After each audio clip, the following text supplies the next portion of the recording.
Alekia Infra Developers, NSR County, gated community open plots on Hyderabad, Mumbai National Highway. నమస్కారం. ప్రస్తుతం మనతో పాటు ISKCON temple నుంచి ప్రణవానంద ప్రభుజీ ఉన్నారు. వారు గోవర్ధన ఇకో విలేజ్ ఆశ్రమంలో సేవ చేస్తూ ఉంటారు. అలాగే వివిధ మాధ్యమాల్లో కృష్ణ తత్వం గురించి, భగవద్గీత, భాగవతం, రామాయణం గురించి ప్రవచనాలు ఇస్తూ ఉంటారు. వారు ప్రస్తుతం సుమన్ టీవీ స్టూడియోలో ఉన్నారు. వారితో మాట్లాడదాం. ప్రభుజీ నమస్కారం అండి. హరే కృష్ణ. నమస్కారం అండి. చాలా సంతోషం గురూజీ మీతో మాట్లాడడం. కృష్ణుడి గురించి ఇష్టం ఉండండి ఎవరికి, ఏదో ఒకటి ఆ చిలిపితనం అన్నా, వారి రూపం అన్నా, ఇప్పటికీ ఇంకా మన ముందే ఉన్నారేమో, ఈ మధ్యలో మన మధ్యలోనే తిరిగారేమో అని చెప్పి ప్రతి ఒక్కరు ఫీల్ అవుతూ ఉంటారు. ఆ కృష్ణుడి గురించి ప్రతి ఒక్కటి కూడా అనిపిస్తూ ఉంటుంది. అలాంటి మీరు ఇంకా చాలా అదృష్టవంతులు. కృష్ణుడికి అతి దగ్గరగా ఉంటారేమో అని అనిపిస్తుంది చూస్తూ ఉంటే. ముందుగా మీ పర్మిషన్ తోటి అంటే వివిధ మాధ్యమాల్లో మీరు చెప్పారు కృష్ణుడి గురించి ఎలా ఉంటారని చెప్పి. ఇప్పుడు నేను అడగదలుచుకున్నది, ప్రస్తుతం ఉన్న జనరేషన్ కృష్ణుడిని చూసి ఏం నేర్చుకోవాలి అని అంటే ఏం చెప్తారు? హరే కృష్ణ అండి. మాకు కూడా ఎంతో సంతోషంగా ఉంది మీతో మాట్లాడటం ఈరోజు. భగవంతుడు యొక్క తత్వం ఎలాంటిది అని అంటే, ప్రతి ఒక్కళ్ళు కూడా ఎవరైనా సరే స్వామి దగ్గర నుంచి ఎన్నో విషయాలు నేర్చుకోగలుగుతారనమాట. ఈ ప్రజెంట్ జనరేషన్, ఇప్పుడు నా ఏజ్ వాళ్ళకి చెప్పాలి అని అంటే, కృష్ణుడు బృందావనంలో కొన్ని సంవత్సరాలు ఉన్నాక తిరిగి మథురకు వస్తారనమాట. మథురకు వచ్చాక దేవకీదేవి, వసుదేవులు అప్పుడు చెరసాలలో పెట్టేశారు కంసుడు. వాళ్ళ దగ్గరికి వెళ్ళి వెంటనే వాళ్ళిద్దరికి ప్రణామం చేసి కృష్ణుడు అంటాడు, ఒక పిల్లవాడి బాధ్యత తల్లిదండ్రుల్ని బాగా చూసుకోవటం. కానీ నేను పుట్టంగానే బృందావనానికి వెళ్ళిపోయా, మిమ్మల్ని బాగా చూసుకోలేకపోయా, కానీ ఇప్పటి నుంచి నేను సంకల్పం చేసుకుంటా మీ ఇద్దరిని చాలా బాగా చూసుకుంటాను అని. అక్కడ చెప్తారు, తల్లిదండ్రులను ఎవరైతే బాగా చూసుకోరో వాళ్ళంటి వాడి పుత్రుడు ఉన్నా సరే లేనట్టే అని చెప్తారనమాట. కాబట్టి కృష్ణుడు ప్రతి ఒక్కళ్ళని, తన స్నేహితులని ఏ విధంగా గౌరవించారు. సుధాముడు, కుచేలుడు అని అంటాం మనం. ఆయన యొక్క రిలేషన్షిప్ ఎలా ఉండేది, దాంతోపాటు తల్లిదండ్రుల్ని, ఆయనని ప్రేమించిన వాళ్ళందరినీ ప్రేమించడమే కృష్ణుడికి తెలుసు. ప్రేమించని వాళ్ళని కూడా ప్రేమించడం కృష్ణుడికి తెలుసు అనమాట. కృష్ణుడు అని అంటే ప్రేమ. అందరినీ ప్రేమించండి, అందరినీ గౌరవించండి, ఇది భగవంతుడు నేర్పించండి. ద్వేషించే వాళ్ళని కూడా ప్రేమించడం ఎలా, అది మాకు సాధ్యం కావట్లేదని చాలా మంది అడుగుతుంటారు. ఈవెన్ నేను కూడా అదే ప్రశ్న అడుగుతాను. మానవ మాత్రంగా ఇది మనకి కష్టం అనిపిస్తుంది. వాళ్ళు అంత మనల్ని ద్వేషిస్తున్నారే, మనం వారికి తిరిగి ప్రేమను ఎలా పంచటం? కృష్ణుడు ఒకసారి బృందావనంలో ఆడుకుంటూ ఉంటారనమాట.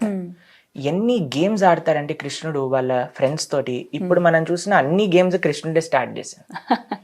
అయితే ఒకసారి చాలా ఆడి ఆడి ఆడి అలసిపోయి ఒక చెట్టు కింద పడుకున్నారు.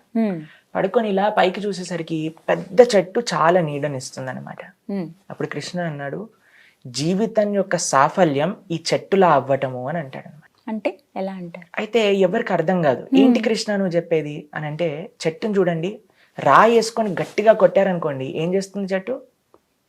వెంటనే ఫలాలు ఇస్తుంది కింద. చెట్టు యొక్క గుణం అది. చెట్టుని ఏం చేసినా సరే అది మాత్రం వేరే వాళ్ళకి మంచి చేయాలనే చూస్తుంది. ఎక్కడి నుంచి? రూట్స్ నుంచి, మొదల నుంచి తన యొక్క ఫలాల వరకు ప్రతి ఒక్కటి కూడా ప్రపంచానికి ఉపయోగపడే విధంగా చెట్టు ఉంటుంది. రూట్స్ ని యూజ్ చేస్తాం మనం, కాండాన్ని యూజ్ చేస్తాం, ఆకులని యూజ్ చేస్తాం, ఫ్లవర్స్ ని యూజ్ చేస్తాం, కాయల్ని యూజ్ చేస్తాం, ఫ్రూట్స్ ని యూజ్ చేస్తాం. ఏదో ఒక రకంగా అన్ని అవుతుంది. అవును, భగవంతుడు అంటారు కృష్ణుడు అక్కడ, జన్మన్ యొక్క సాఫల్యం ఏంటి అని అంటే ఈ చెట్టులా పరోపకారం చేయడం. మన అని ఆలోచించదు చెట్టు. ఎవరు వచ్చి ఏం చేసినా సరే వాళ్ళకి ఏదో ఒకటి ఇచ్చిపోతుంది. ఎవరు ఏం చేయకపోయినా నీడనిస్తుంది. అది కృష్ణుడు నేర్పించేది. మన జీవితం ఈ దేశానికి, సమాజానికి, దైవానికి సేవ చేయటంలో. కానీ స్వార్థం అనేది పెరిగిపోయింది అనుకోండి, అప్పుడు then we cut off and మన కోసం నేను నాది అని ఆలోచిస్తాం. కానీ మొత్తం వసుదేవ కుటుంబకం అనే భావన వచ్చింది అనుకోండి, అందరికీ సేవ చేసే అనే భావన వస్తుంది అనమాట. ఖచ్చితంగా నేర్చుకోవాలి ఇప్పుడు జనరేషన్. ఇప్పుడు అంతా కూడా ఫాస్ట్ కల్చర్ అయిపోయిందండి. ఇన్స్టెంట్గా కావాలి, దేనికి ఓపిక ఉండట్లేదు మనుషులకి. అంటే అలా ఓపికగా ఉండడము ఎలా నేర్చుకోవాలి అంటే ఏం చెప్తారు? ఏదైనా సాధించాలంటే దానికోసం పట్టుదలగా, దీక్షణగా అలా ఉండాలి. అప్పటికప్పుడు రిజల్ట్ వచ్చేయాలనే కోరుకుంటాం కదా, అది ఎంతవరకు కరెక్ట్ అంటారు? మీకు విషయం చెప్తాను. శబరి గురించి మీరందరూ వినే ఉంటారు కదా. శబరి తన గురువు గారి ఆశ్రమానికి, మతంగ ఋషి ఆశ్రమానికి వచ్చినప్పుడు 5 సంవత్సరాలు వాళ్ళ గురువు గారు అన్నారు, రామ లక్ష్మణులు ఇద్దరు వస్తారు, వాళ్ళిద్దరికి నువ్వు సేవ చేసి తర్వాత వైకుంఠానికి రా, మేమందరం ఇప్పుడు బయలుదేరుతున్నాం వైకుంఠానికి అన్నారు. సరే గురువు గారు అని ప్రణామం చేసింది శబరి. ప్రతిరోజు ప్రొద్దున లేవంగానే ఆశ్రమాన్ని క్లీన్ చేసి చక్కగా పేడతో అలికి ముగ్గు వేసి ధూపం పెట్టి రామలక్ష్మణులు ఇద్దరికి కూడా హారం తయారు చేసి దాని తర్వాత పళ్ళని తీసుకొచ్చి కూర్చునేదన్నమాట. ప్రతిరోజు చేసింది. ఎప్పటి వరకు చేసిందో తెలుసా? 90 సంవత్సరాలు పైబడిన వయసులో రామలక్ష్మణులు ఇద్దరు వచ్చారు. అమ్మో. కానీ ఒక్క రోజు కూడా నేను ఇప్పుడు ఆఫ్ తీసుకుంటా, నాకు చేతనవ్వట్లేదు, ఈ రోజు వస్తా, ఇన్ని రోజులు రాలేదు కదా, రేపు వస్తారో లేదో ఏం తెలుసు, వచ్చినప్పుడు చూసుకుందాం అని అనుకోలేదు. 5 సంవత్సరాల నుంచి 90 సంవత్సరాలు దాటేంత వరకు అదే విధంగా సేవ చేసింది. ఎందుకు అనంటే తన గురువు గారు చెప్పారు కాబట్టి భగవంతుడు తప్పకుండా వస్తాడు. అందుకే మన శాస్త్రం చెప్తుంది, ఉత్సాహాత్ నిశ్చయాత్ ధైర్యాత్. ఎంత ఉత్సాహం ఉంటుందో మనకి అంత ఓపికతో కూడా ఉండాలి. ఇప్పుడు చూడండి, ఒక చిన్న విత్తనాన్ని నాటారు, నీళ్లు పోసారు, రేపు పొద్దున్న నాకు జామకాయ ఏది అని అంటే వస్తుందా? కొన్నిసార్లు ఒక జనరేషన్ నాటితే నెక్స్ట్ జనరేషన్ కి వస్తుంది. అవునండి. కాబట్టి ఓపిక అన్నిటికంటే ముఖ్యం అన్నమాట. ఎంత మనకు ఉత్సాహం ఉంటుందో అంత ఓపిక మనకు కావాలి. ఈ రెండు ఉన్నప్పుడే భగవంతుడి యొక్క కృప మనకు లభిస్తుంది అనమాట. అందుకే ఈ రెండు చాలా ముఖ్యం, అటు ఉత్సాహంతో ఉండటం, ఓపికతో ఉండటం. చిన్న చిన్న వాటికే ఈ రోజుల్లో చూస్తున్నాం కదా, నిరుత్సాహపడిపోవడం, ప్రాణాలు తీసుకునేదాకా వెళ్ళిపోతున్నారు. అవి ఎంత ఘోరంగా ఉన్నాయంటే ఆ కారణాలు వినే వాళ్ళకి చాలా సిల్లిగా అనిపిస్తున్నాయండి. సెల్ ఫోన్ పోయిందనో కొంత భాగం, అవి చాలా అంటే 20,000 30,000 అప్పుల పాలైపోయామనో, నలుగురు ఇలా నానా మాటలు అంటున్నారనో, చిన్న చిన్న వాటికో, ఉన్న వస్తువులేవో పోగొట్టుకున్నామనో, ఒక అమ్మాయో లేకపోతే ప్రేమలో విఫలమయ్యామనో, ఇలా వివిధ కారణాల వల్ల ఏకంగా ప్రాణాలే తీసేసుకుంటున్నారు. అలాంటి వారికి మీరు ఇచ్చేటువంటి సందేశం? మాకు కనీసం వారంలో 3-4 ఫోన్స్ వస్తాయండి. సూసైడ్ చేసుకోవాలనే ఆలోచన వస్తుంది, ప్రభుజీ ఏం చేయమంటారు అంటే మేము అడుగుతాం, అసలు ఎందుకు మీరు ఇలా అనుకుంటున్నారు అని అంటే వాళ్ళు చెప్పే రీజన్స్ విన్నాం అనుకోండి, ఈ ప్రపంచంలో అన్నిటికంటే పెద్ద ప్రాబ్లం ఏంటో తెలుసా? నాకే అన్ని కష్టాలు ఉన్నాయి అనుకోవటం. నిజంగా కష్టాలు ఉన్నవాడిని చూస్తే వాళ్ళు ఎన్ని కష్టాలున్నా సరే ఎంత బాగా ఆనందంగా ఉన్నారో. అందుకే మనం సమాజాన్ని చూడాలి.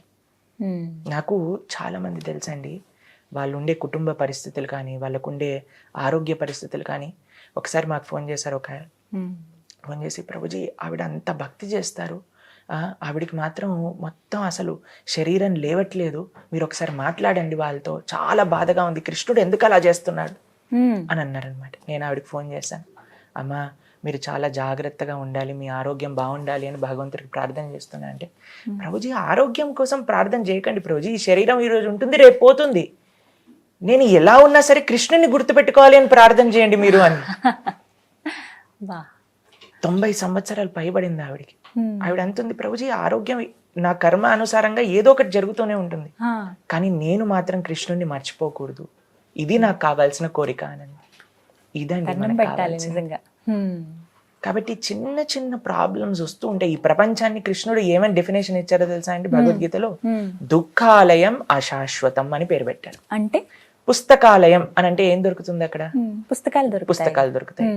అవునా? ఈ ప్రపంచానికి కృష్ణుడు పెట్టిన పేరు దుఃఖ ఆలయం. అంటే ఇక్కడ దుఃఖాలు దొరుకుతాయి. కాబట్టి మన తప్పు ఈ దుఃఖాలయంలో సుఖం వెతుకుతాం అనమాట. మరి ఎలా స్వామి సంతోషంగా ఉండడం ఎలా? సంతోషం స్వాంతనతో వస్తుంది. మీకు ఎంత ఉంది అని కాదు, మీ యొక్క భావన ప్రపంచాన్ని, మీ జీవితాన్ని ఏ విధంగా మీరు చూసుకుంటున్నారు దాంట్లో నిజమైన సుఖం ఉందన్నమాట. కాబట్టి ఈ ప్రపంచం దుఃఖాలయం అశాశ్వతమే, మన దగ్గర ఉన్న సుఖం కూడా అశాశ్వతం. ఏదైనా సరే పోతుంది, ఖచ్చితంగా పోతుంది, అంతే కదండి. కాబట్టి మనం శాశ్వతమైన ఆనందాన్ని వెతకాలి ఈ ప్రపంచంలో. అది ఎందులో వస్తుంది?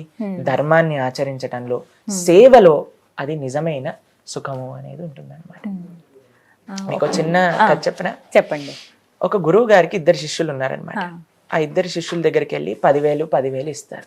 ఇచ్చి 2 గదులు ఉన్నాయి, రేపు ప్రొద్దున కల్లా ఈ 2 గదుల్ని మొత్తం నింపేసేయండి అని చెప్తారనమాట. సరే అని మొదటి శిష్యుడు పరిగెత్తుకుంటూ వెళ్ళి 10,000తో ఇంత పెద్ద రూమ్ ఎలా నింపాలి అని చూశాడు. చాలా కాస్ట్లీ ఐటమ్స్ కొంటే అవ్వదు, చెత్త చెదారం ఏది దొరుకుతుంది ట్రాష్ అన్ని తెచ్చుకొచ్చి మొత్తం నింపడానికి ప్రయత్నం చేశారు. అయినా సరే సగం ఖాళీగానే ఉందన్నమాట. అయితే రెండో శిష్యుడు కేవలం 10 రూపాయలు ఖర్చు పెట్టాడండి. నెక్స్ట్ డే ప్రొద్దున ఆ గురువు గారు వచ్చారు. ఫస్ట్ శిష్యుడి యొక్క డోర్ తెలిసి చూడంగానే మొత్తం చెత్త చెదారం అన్నిటితో నింపేసి ఉంది. కానీ మొత్తం 10,000 రూపాయలు ఖర్చు పెట్టేశారు, సగం రూమ్ మాత్రమే నిండుంది. రెండవ శిష్యుడి యొక్క తలుపు తీయంగానే ఆయన ఫస్టే చెప్పేశారు, అయ్యా నేను కేవలం 10 రూపాయలే ఖర్చు పెట్టాను, మిగతావి గురువు చేతిలో పెట్టి. లోపల డోర్ తీసి చూడంగానే ఏముందో తెలుసా అండి, ఒక చిన్న దీపం పెట్టారు, కొద్దిగా ధూపం పెట్టారు. ఆ రూమ్ అంతా దీపపు కాంతితో నిండిపోయింది, ధూపం యొక్క సువాసనతో నిండిపోయింది. మన జీవితంలో మనం చేయాల్సింది జ్ఞానం అనే దీపం, సేవ అనే ధూపం, ఆ పరిమళంతో మనం నింపేసుకోవాలి. ఆ శిష్యుడి ఆలోచన ఎంత చక్కగా ఉందో చూడండి. ఇది కానీ మనం చేయగలిగితే జ్ఞానము సేవ, ఎప్పుడు నేను సుఖంగా ఉండాలి, నాకు కావాలి అని కాకుండా నేను ఎంతగా ఈ ప్రపంచానికి ఇవ్వగలుగుతాను, నేను ఈ దేశానికి ఎంత ఇవ్వగలుగుతాను, ఈ సమాజానికి నేనేమో చేయగలుగుతాను అని ఆలోచించిన వాడు ఎప్పటికీ కూడా దుఃఖపడడు. గురుగారు నేను వింటాను, దేవుడికి దగ్గరగా ఉంటే మనకి ఏ కష్టాలు రావు, అన్ని సుఖాలే ఉంటాయి, ప్రశాంతంగా మనం బతకగలము అని అంటారు. కానీ ఎక్కువగా దైవ చింతన ఎక్కువగా ఉన్నవాళ్ళు, దేవుడికి అతి దగ్గరగా ఉండేవాళ్ళు, వాళ్ళు బాధలు పడుతున్నారు, వాళ్ళు కష్టాలు పడుతున్నారు. మరి ఎందుకు దేవుడు అలా చేస్తున్నాడు, కృష్ణయ్య వాళ్ళందరినీ చూడడా అని అనిపిస్తుంది. దీనికి సమాధానం మీకు ఒక విషయం చెప్తాను. భగవంతుడికి అత్యంత ప్రియమైన భక్తులు పాండవులు. అవునా, మీ అందరికీ తెలిసే ఉంటుంది కదా. పాండవులు ఎన్ని కష్టాలు పడ్డారండి.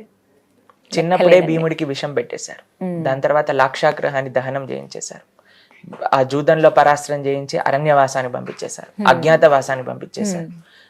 5 ఊళ్ళు ఇవ్వండి అన్నా సరే మేము ఇవ్వం అని ఇంత పెద్ద యుద్ధం వచ్చింది. ద్రౌపదీదేవిని నిండు సభలో అవమానం చేశారు. ఇన్ని కష్టాలు వాళ్ళందరికీ వచ్చాయి. కాబట్టి భగవద్భక్తులకి కష్టాలు రావు అని ఎక్కడ ఉండదండి. ఇది చాలా పెద్ద అబద్ధం ఎవరైనా చెప్తే.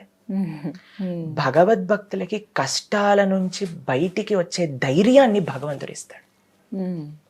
ఎన్ని కష్టాలు వచ్చినా సరే పాండవులకి వాళ్ళకి ఒకటే ఒక ధైర్యం ఏంటో తెలుసా, కృష్ణుడు మాతో ఉన్నాడు అనే ధైర్యాన్ని కలిగించేది భగవద్భక్తి. ధైర్యం ఇస్తుంది, ఏ సమస్యనైనా ఈ ప్రపంచంలో దాటడానికి ధైర్యం స్వామి మనతోటి ఇస్తాడనమాట.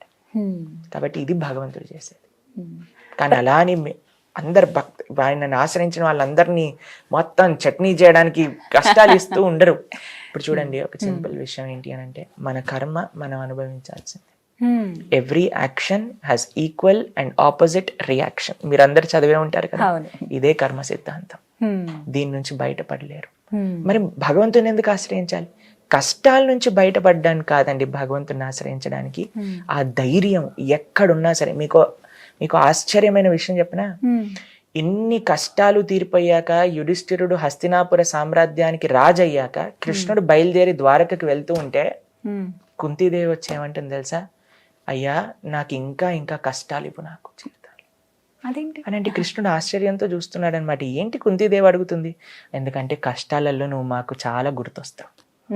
ఇప్పుడు చూడండి, కష్టాలు రాగానే మాకు గుర్తుండేది, మేము ఎగ్జామ్ రాయడానికి వెళ్ళేటప్పుడు వెంటనే అందరు గురికి పరిగెత్తి హాల్ టికెట్ పెన్నులు అన్ని స్వామి దగ్గరికి వెళ్ళి అయ్యా ఎలాగైనా సరే పాస్ చేయించేసి, ఒకసారి పాస్ అయిపోయి ఫస్ట్ ర్యాంక్ వచ్చేసింది అనుకో అందరు పార్టీకి వెళ్తారు. ఎవరు గుడికి వచ్చి దేవుడా నీ వల్ల పాస్ అయ్యానని చెప్పే వాళ్ళు ఉంటారా అండి? ఇది సత్యం. అయితే కుంతీదేవి అంటుంది, నాకు జీవితంలో కష్టాలే ఇవ్వు కృష్ణ, ఎందుకంటే కష్టాలలో నిన్నే గుర్తు తెచ్చుకుంటూ ఉన్నావు, అది మాకు కావాలి. నిజమైన సుఖం ఏంటి అని అంటే కృష్ణుడిని స్మరించటం. నిజమైన దుఃఖం ఏంటి అంటే భగవంతుడి స్మరణలోకి రాకపోవటం.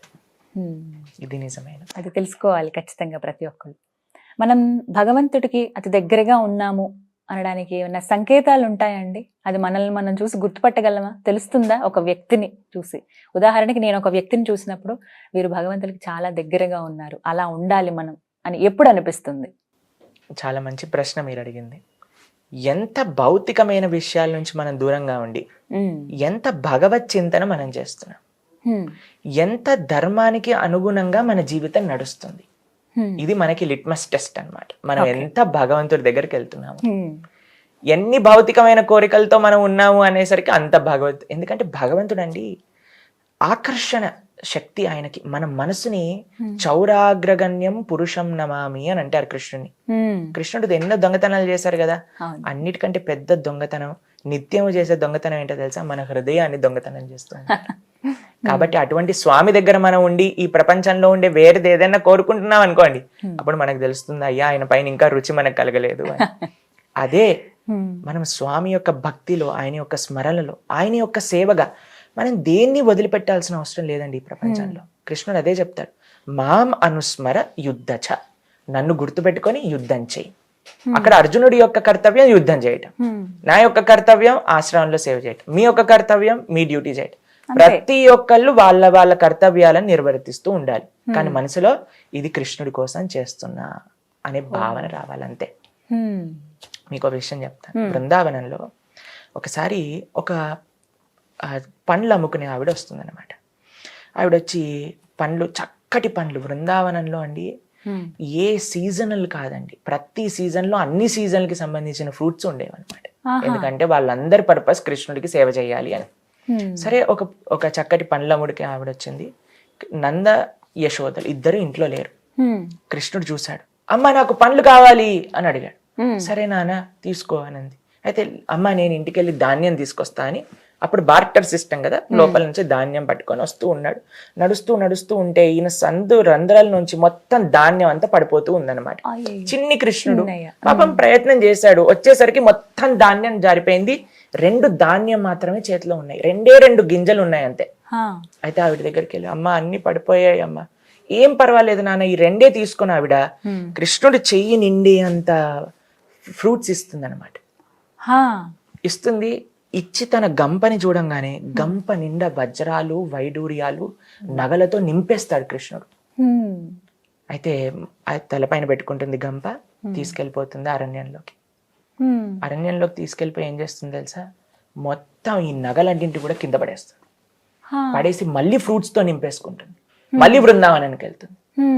ఎందుకో తెలుసా? ఆవిడ అనుకుంది, ఈ వజ్రాలు, వైడూర్యాలు, నగలు కాదు నిజమైన ఐశ్వర్యం, కృష్ణుడు అమ్మా అమ్మా అని నన్ను పిలుస్తున్నాడు కదా, ఇది నిజమైన ఐశ్వర్యం, ఇది భక్తి అన్నట్టు. ఈ భావన కలిగించడానికే మనం శాస్త్రాన్ని అధ్యయనం చేయాలి. భాగవతం, భగవద్గీత, రామాయణం, ఇది భగవంతుడి పైన ప్రేమ కలిగించడానికి ఈ భౌతికమైన విషయాలన్నింటినీ కూడా దూరం పెట్టండి. ఎందుకంటే ఇది అశాశ్వతం అండి. కాబట్టి వీటిపైన ఎంత మనం ప్రయత్నించినా సరే ఏంటి చెప్పండి, మనకి గ్యారంటీ ఉంటుందా లేదా? అంటే భగవంతుడికి దగ్గర అవ్వాలి అంటే రామాయణం, భగవద్గీత, భాగవతం ఇవి ఖచ్చితంగా మనం చదవాల్సిందేనా? అవి చదవకుంటే మనం దేవుడికి దగ్గరగా ఉండలేమా? ఇప్పుడు చూడండి, ఒకళ్ళ గురించి మీరు ఒకళ్ళతో ప్రేమలో పడాలి అని అనుకున్నారనుకో, ఈ ప్రపంచంలో చూద్దాం ఒక భౌతిక ఎగ్జాంపుల్. ఏం చేస్తారు? వారి గురించి తెలుసుకోవాలనుకుంటాం. ఎక్కడ ఉన్నారు అలానే ఎప్పుడు నిరంతరం ఫోన్లో ఉంటాం. మేము ఇంజనీరింగ్ చదివేటప్పుడు చూస్తాం అన్నమాట, రాతంతా ఫోన్లో మాట్లాడుతుండేవారు. ఏంట్రా ఏం మాట్లాడతావు అంటే, నీకు తెలియదులే ఇది వేరే లోకంలే అని అంటూ ఉండేవారు అనమాట నాతో పాటు. ఏం లోకం అది? ప్రేమ లోకం. ప్రేమ లోకంలో ఏముంటుంది? ఎప్పుడు వాళ్ళనే స్మరణ, ఎప్పుడు కూడా మెసేజ్ వచ్చిందా లేదా చూసుకోవాలి, వెంటనే వాళ్ళతో మాట్లాడుతూ ఉండాలి, ఎలా ఉన్నా ఎక్కడున్నా సరే వాళ్ళతో కనెక్షన్ లో ఉండాలి అన్నప్పుడు వాళ్ళ గురించి తెలుసుకోవాలి కదండి. ఇప్పుడు ఎవరితోటైనా ఈ ప్రపంచంలో మనం ఒక సంబంధాన్ని ఏర్పాటు చేసుకోవాలి అని అనుకున్నప్పుడు, ఇప్పుడు మీరు నా గురించి తెలుసుకుంది ఎలా? మా ఛానల్ని చూసి మేము చెప్పేది విని మీకు తెలుసు. అప్పుడు భగవంతుడి గురించి తెలుసుకునేది ఎలా? స్వామి యొక్క లీలలు అవన్నీ ఎక్కడ ఉన్నాయి? భాగవతంలో ఉన్నాయి. కాబట్టి అందుకే రుక్మిణీదేవి ఎప్పుడు కృష్ణుడిని చూడలేదు. మీకు ఆ విషయం తెలుసా? అవునా? రుక్మిణీదేవి కృష్ణుడిని జీవితంలో ఎప్పుడు చూడలేదు. పెళ్లి కోసం కృష్ణుడు వచ్చి రుక్మిణీదేవిని తీసుకెళ్లేంత వరకు కృష్ణుడు చూడలేదు. తెలియదు అసలు. ఎలా మరి ప్రేమలో పడింది? శృత్వాన్ గుణాన్ భువన సుందర శృణ్వతాంతే. ఆ విదర్భ దేశానికి చాలా మంది ఋషులు, మహాత్ములు వస్తూ ఉండేవాళ్ళు అన్నమాట. వాళ్ళు బృందావనంలో జరిగే కృష్ణలీలన్నీ చెప్తూ ఉండేవారు. రుక్మిణీదేవి విని విని విని కృష్ణుడితో ప్రేమలో పడింది. అదే విషయాన్ని చెప్తుంది. కృష్ణుడు అడుగుతాడు, అరే నువ్వు నాతో ప్రేమలో పడ్డావు నాకు తెలియకుండా అంటే, శృత్వాన్ గుణాన్, నీ గురించి విన్నా, నీ గుణాలు నీ లీలల గురించి విని నీతో ప్రేమలో పడ్డా అని చెప్తుంది అనమాట. కాబట్టి భగవంతుడిని చేరుకోవడానికి, భగవంతుని తెలుసుకోవడానికి మార్గం ఏంటి అని అంటే శ్రవణం, కీర్తనం, స్మరణం, పాదసేవనం, అర్చనం, వందనం, దాస్యం, సఖ్యం, ఆత్మనివేదనం. అందులో మొట్టమొదటిది శ్రవణం అంటే వినటం, వినాలి, భగవంతుడి గురించి వినాలి. శక్తి వినడం ద్వారా ముందుగా తెలుసుకోవాలి. కరెక్ట్, తెలుసుకుంటే కదండి మనం ఆశ్రయించేది. దేవుడి దగ్గరగా ఉంటే కష్టాలు తీరిపోతాయి అనేదానికి ఇందాక ఆల్రెడీ సమాధానం ఇచ్చారు మీరు. ఇప్పటి జనరేషన్కి ఏం చెప్తారు మీరు? కృష్ణుడు ఎందుకు పూజించాలి, ఎందుకు సేవించాలి కృష్ణయ్యను అంటే? కృష్ణుడు అందరికంటే ఒక విధంగా చూస్తే మనకి చాలా దగ్గరవాడు. ఎందుకో తెలుసా? ఎలా? మీకు ఒక విషయం చెప్తాను. మన కోసం ఎవరైనా చాలా కష్టపడ్డారు అనుకోండి, వాళ్ళపైన మనకు ఆటోమేటిక్ గా ప్రేమ వస్తుంది కదండి. అవును. అరే నా కోసం ఇంత కష్టపడ్డారు, ఇంత తపన చేశారు అని మనకు అనిపిస్తుంది. భగవంతుడి యొక్క లోకం అండి వైకుంఠంలో చింతామణి ప్రకర సద్మసు కల్పవృక్ష లక్షావృతేషు సురభీరభిపాలయంతం లక్ష్మీ సహస్ర శత సంభ్రమ సేవ్యమానం గోవిందమాది పురుషం తమహం భజామి. అంటే వైకుంఠంలో ఏవైతే స్వామి ఉండే భవనాలు ఉన్నాయో అవి చింతామణులతో తయారు చేసినాయి. బంగారం, వజ్రం, మాణిక్యాలు, వైడూర్యాలు. అక్కడ ప్లాస్టిక్, మార్బుల్ ఉండదు, చింతామణులు మాత్రమే అక్కడ ఉండే. అక్కడ ఉండే ప్రతి చెట్టు కూడా కల్పవృక్షం, ప్రతి ఒక్క గో కూడా సురభి. లక్ష్మీదేవి ఎంత బాగా సేవ చేస్తుంది స్వామికి అని అంటే, అలా సేవ చేసే వాళ్ళు కొన్ని కోట్లు, అసలు చెప్పలేం ఎంతమంది ఉన్నారో స్వామికి సేవ చేసేటట్టుగా అలా ఉన్నారనమాట. మీకు విషయం చెప్తాను. గోలోకంలో రాధారాణి కృష్ణుడికి ప్రతిరోజు కూడా వంట చేస్తుంది అనమాట. 100 రకాలు ప్రతిరోజు కృష్ణుడికి నైవేద్యంగా రాధారాణి వండుతుంది. మీకు విషయం తెలుసా? ఇప్పటి వరకు కూడా ఒక్కసారి కూడా ఆవిడ వండిన ఐటమ్ ని రిపీట్ చేయలేదట. అమ్మో, అంటే ఎన్ని రకాలు!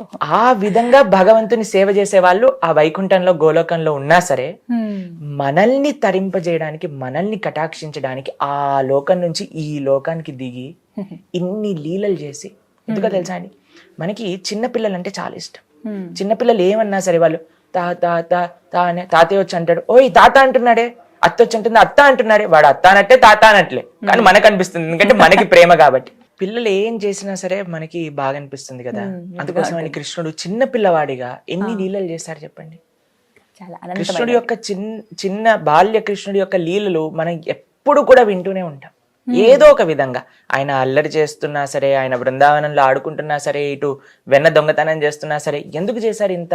మన ఇంట్లో అయినట్టుగా అలా రిలేట్ చేసుకుంటాం. ప్రతి ఒక్కటి కూడా కృష్ణుడి మన అడుగులు వేసుకుంటాం, మన పిల్లల్ని కృష్ణుడిగా రెడీ చేస్తాం. కృష్ణుడు మనకి చాలా దగ్గరగా, మానవుడికి ఎంతో దగ్గరగా లీలలు చేశారు.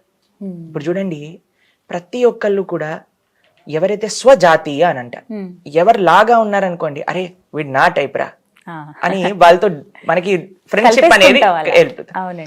కృష్ణుడు ఎంత నరవత్ లీలలు చేశారంటే, ఎందుకంటే అయ్యో నేను ఏదో ఎక్కడో కూర్చొని ఇలా శాసించేవాడిని కాదు, నేను మీ అందరితో కలిసిపోయేవాడిని, మీ అందరి కోసం వచ్చిన వాడిని అని అంత కష్టపడి ఈ లోకంలో లీలలు చేసిన వాడిని మనం ఎంత దగ్గరగా ఆహ్వానించాలి చెప్పండి. కాబట్టి స్వామి యొక్క అవతార ప్రయోజనం ఏంటి అని అంటే, మన దృష్టిని ఆయన వైపు ఆకర్షింపజేయడానికి అంత కష్టపడ్డాడు.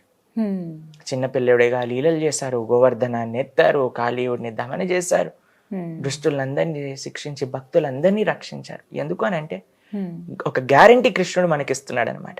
ఏంటి ఆ గ్యారంటీ అని అంటే, నన్ను ఆశ్రయించండి, మిమ్మల్ని నేను చూసుకుంటా. అందుకే అర్జునుడికి చెప్పారు, కౌంతేయ ప్రతిజానేహి నమే భక్తా ప్రణశ్యతి, నా భక్తుని నేను కాపాడుకుంటా. ఇంత ఆశ్వాసన, ఇంత కాన్ఫిడెంట్ గా నేనున్నాను అని ఆయన చెప్పారనమాట. కృష్ణుడు మనిషా లేకుంటే దైవ స్వరూపమా అనేవారికి ఏం సమాధానం ఇస్తారు? జన్మ కర్మ చ మే దివ్యం. భగవంతుడి యొక్క జన్మ, భగవంతుడి యొక్క కర్మ అన్నీ కూడా దివ్యమే. కృష్ణుడు సాక్షాత్తుగా భగవంతుడు. మీకు ఒక విషయం చెప్తా. ఎవరైనా పిల్లలు పుట్టేటప్పుడు 4 చేతులతో పుడతారా అండి? పుట్టాక నవ్వుతూ ఉంటారా? అమ్మా నీ పేరు ఇది, నాన్న మీ పేరు ఇది, నన్ను కొద్దిగా అక్కడికి వెళ్ళి డ్రాప్ చేస్తారా అని అడుగుతారా? కృష్ణుడు పుట్టినప్పుడు శంఖచక్ర గదాపద్మములు ధరించి, కిరీటంతో, పట్టు పీతాంబరం, వైజయంతి మాల, కౌస్తుమణితో ధరించి, పుట్టంగానే నవ్వి, అమ్మా దేవకి, నాన్న వసుదేవ, నన్ను బృందావనంలో వదిలిపెట్టిరండి, మీరు పూర్వజన్మలు ఇవ్వి, మీరు ఇంత తపస్సు చేశారు, నన్ను కోరుకున్నారు కాబట్టి నేను మీకు పిల్లవాడిగా అవతరించాను అని మొత్తం బయోడేటా చెప్తారా అండి? కాబట్టి ఆయన ఎప్పుడైతే కృష్ణుడు దేవకి గర్భమున ప్రవేశించారో, సమస్త దేవతలందరూ కూడా వచ్చి కృష్ణుడిని గర్భస్తుతి అని అంటారనమాట భాగవతంలో. అప్పటి నుంచే స్వామిని స్తుతించడం ప్రారంభం చేశారు. బ్రహ్మ వరుణేంద్ర రుద్ర మరుత స్తున్వంతి దివ్యైస్తవై.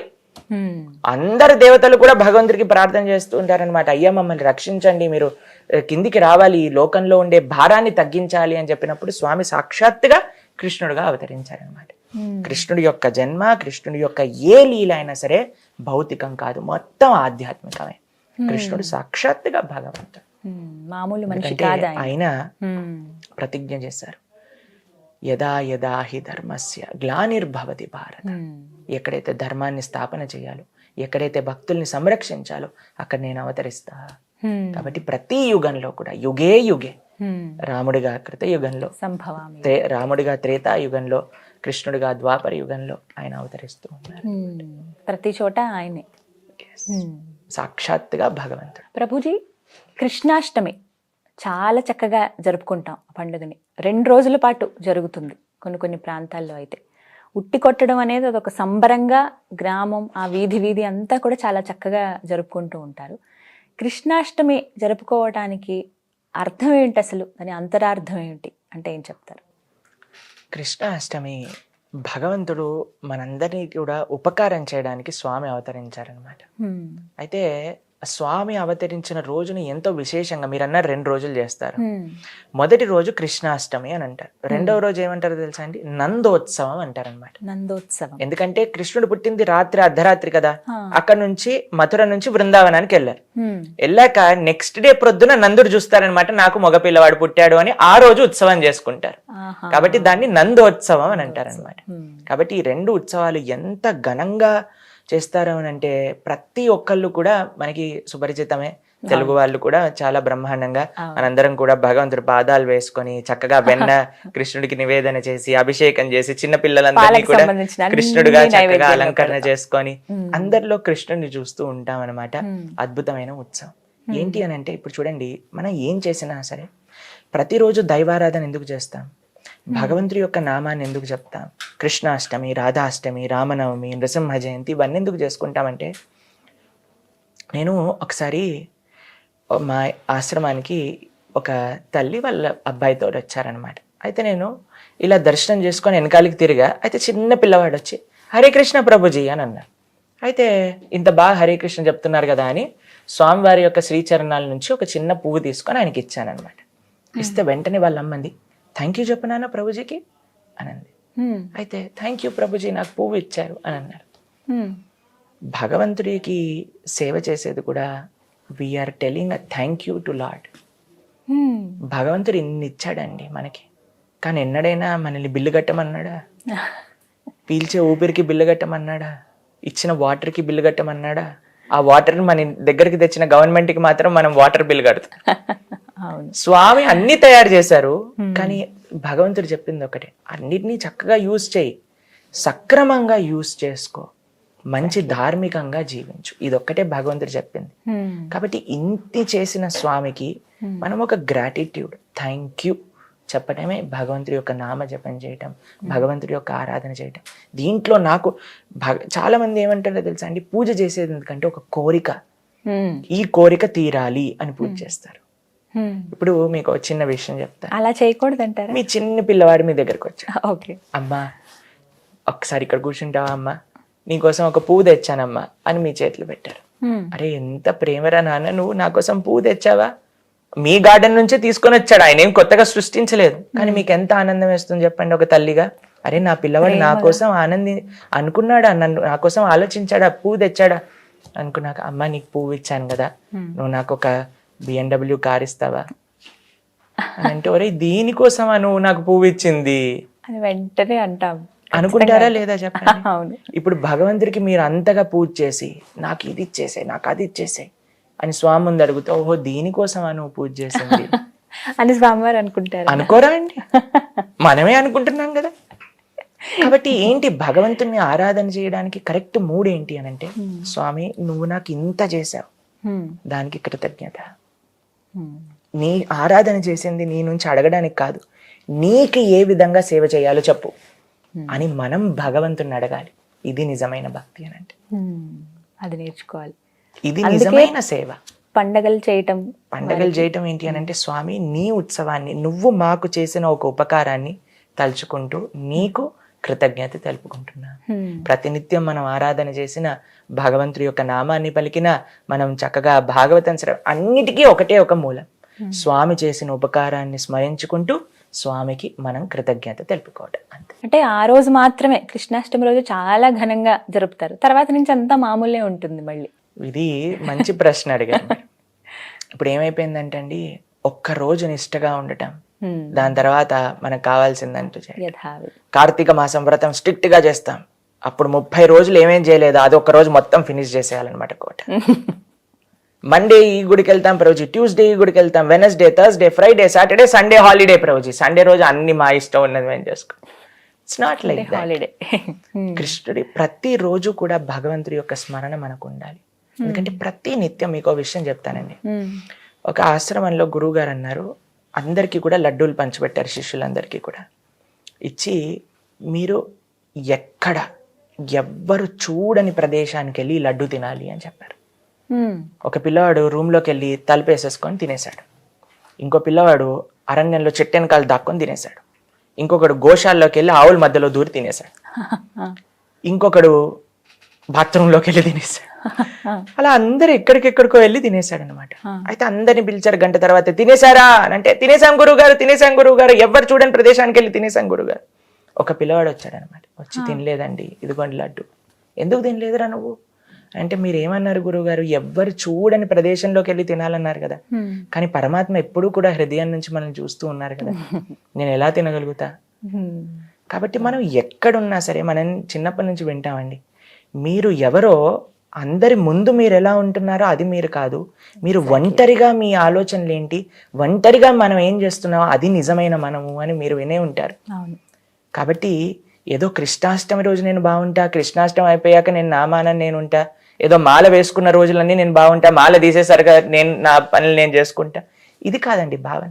ఎందుకు మాల, ఎందుకు వ్రతం, ఎందుకు నోమిచ్చారంటే, ఈ 21 రోజులు 40 రోజులు ఈ యొక్క ఉత్సవాలలో మీరు ఏం చేశారో అది మీకు అలవాటు పడాలి, అలవాడుతుందని. సైన్స్ ఏం చెప్తుంది తెలుసా అండి, 21 రోజులు మీరు ఏ పనైనా చేస్తే, 21 రోజులు మీరు 4 గంటలకు ప్రొద్దున పూట లేసారనుకోండి, 22వ రోజు ప్రొద్దున పూట కూడా మీరు అలారం పెట్టినా పెట్టకపోయినా 4 గంటలకి మీకు మెలకు వచ్చేస్తుంది.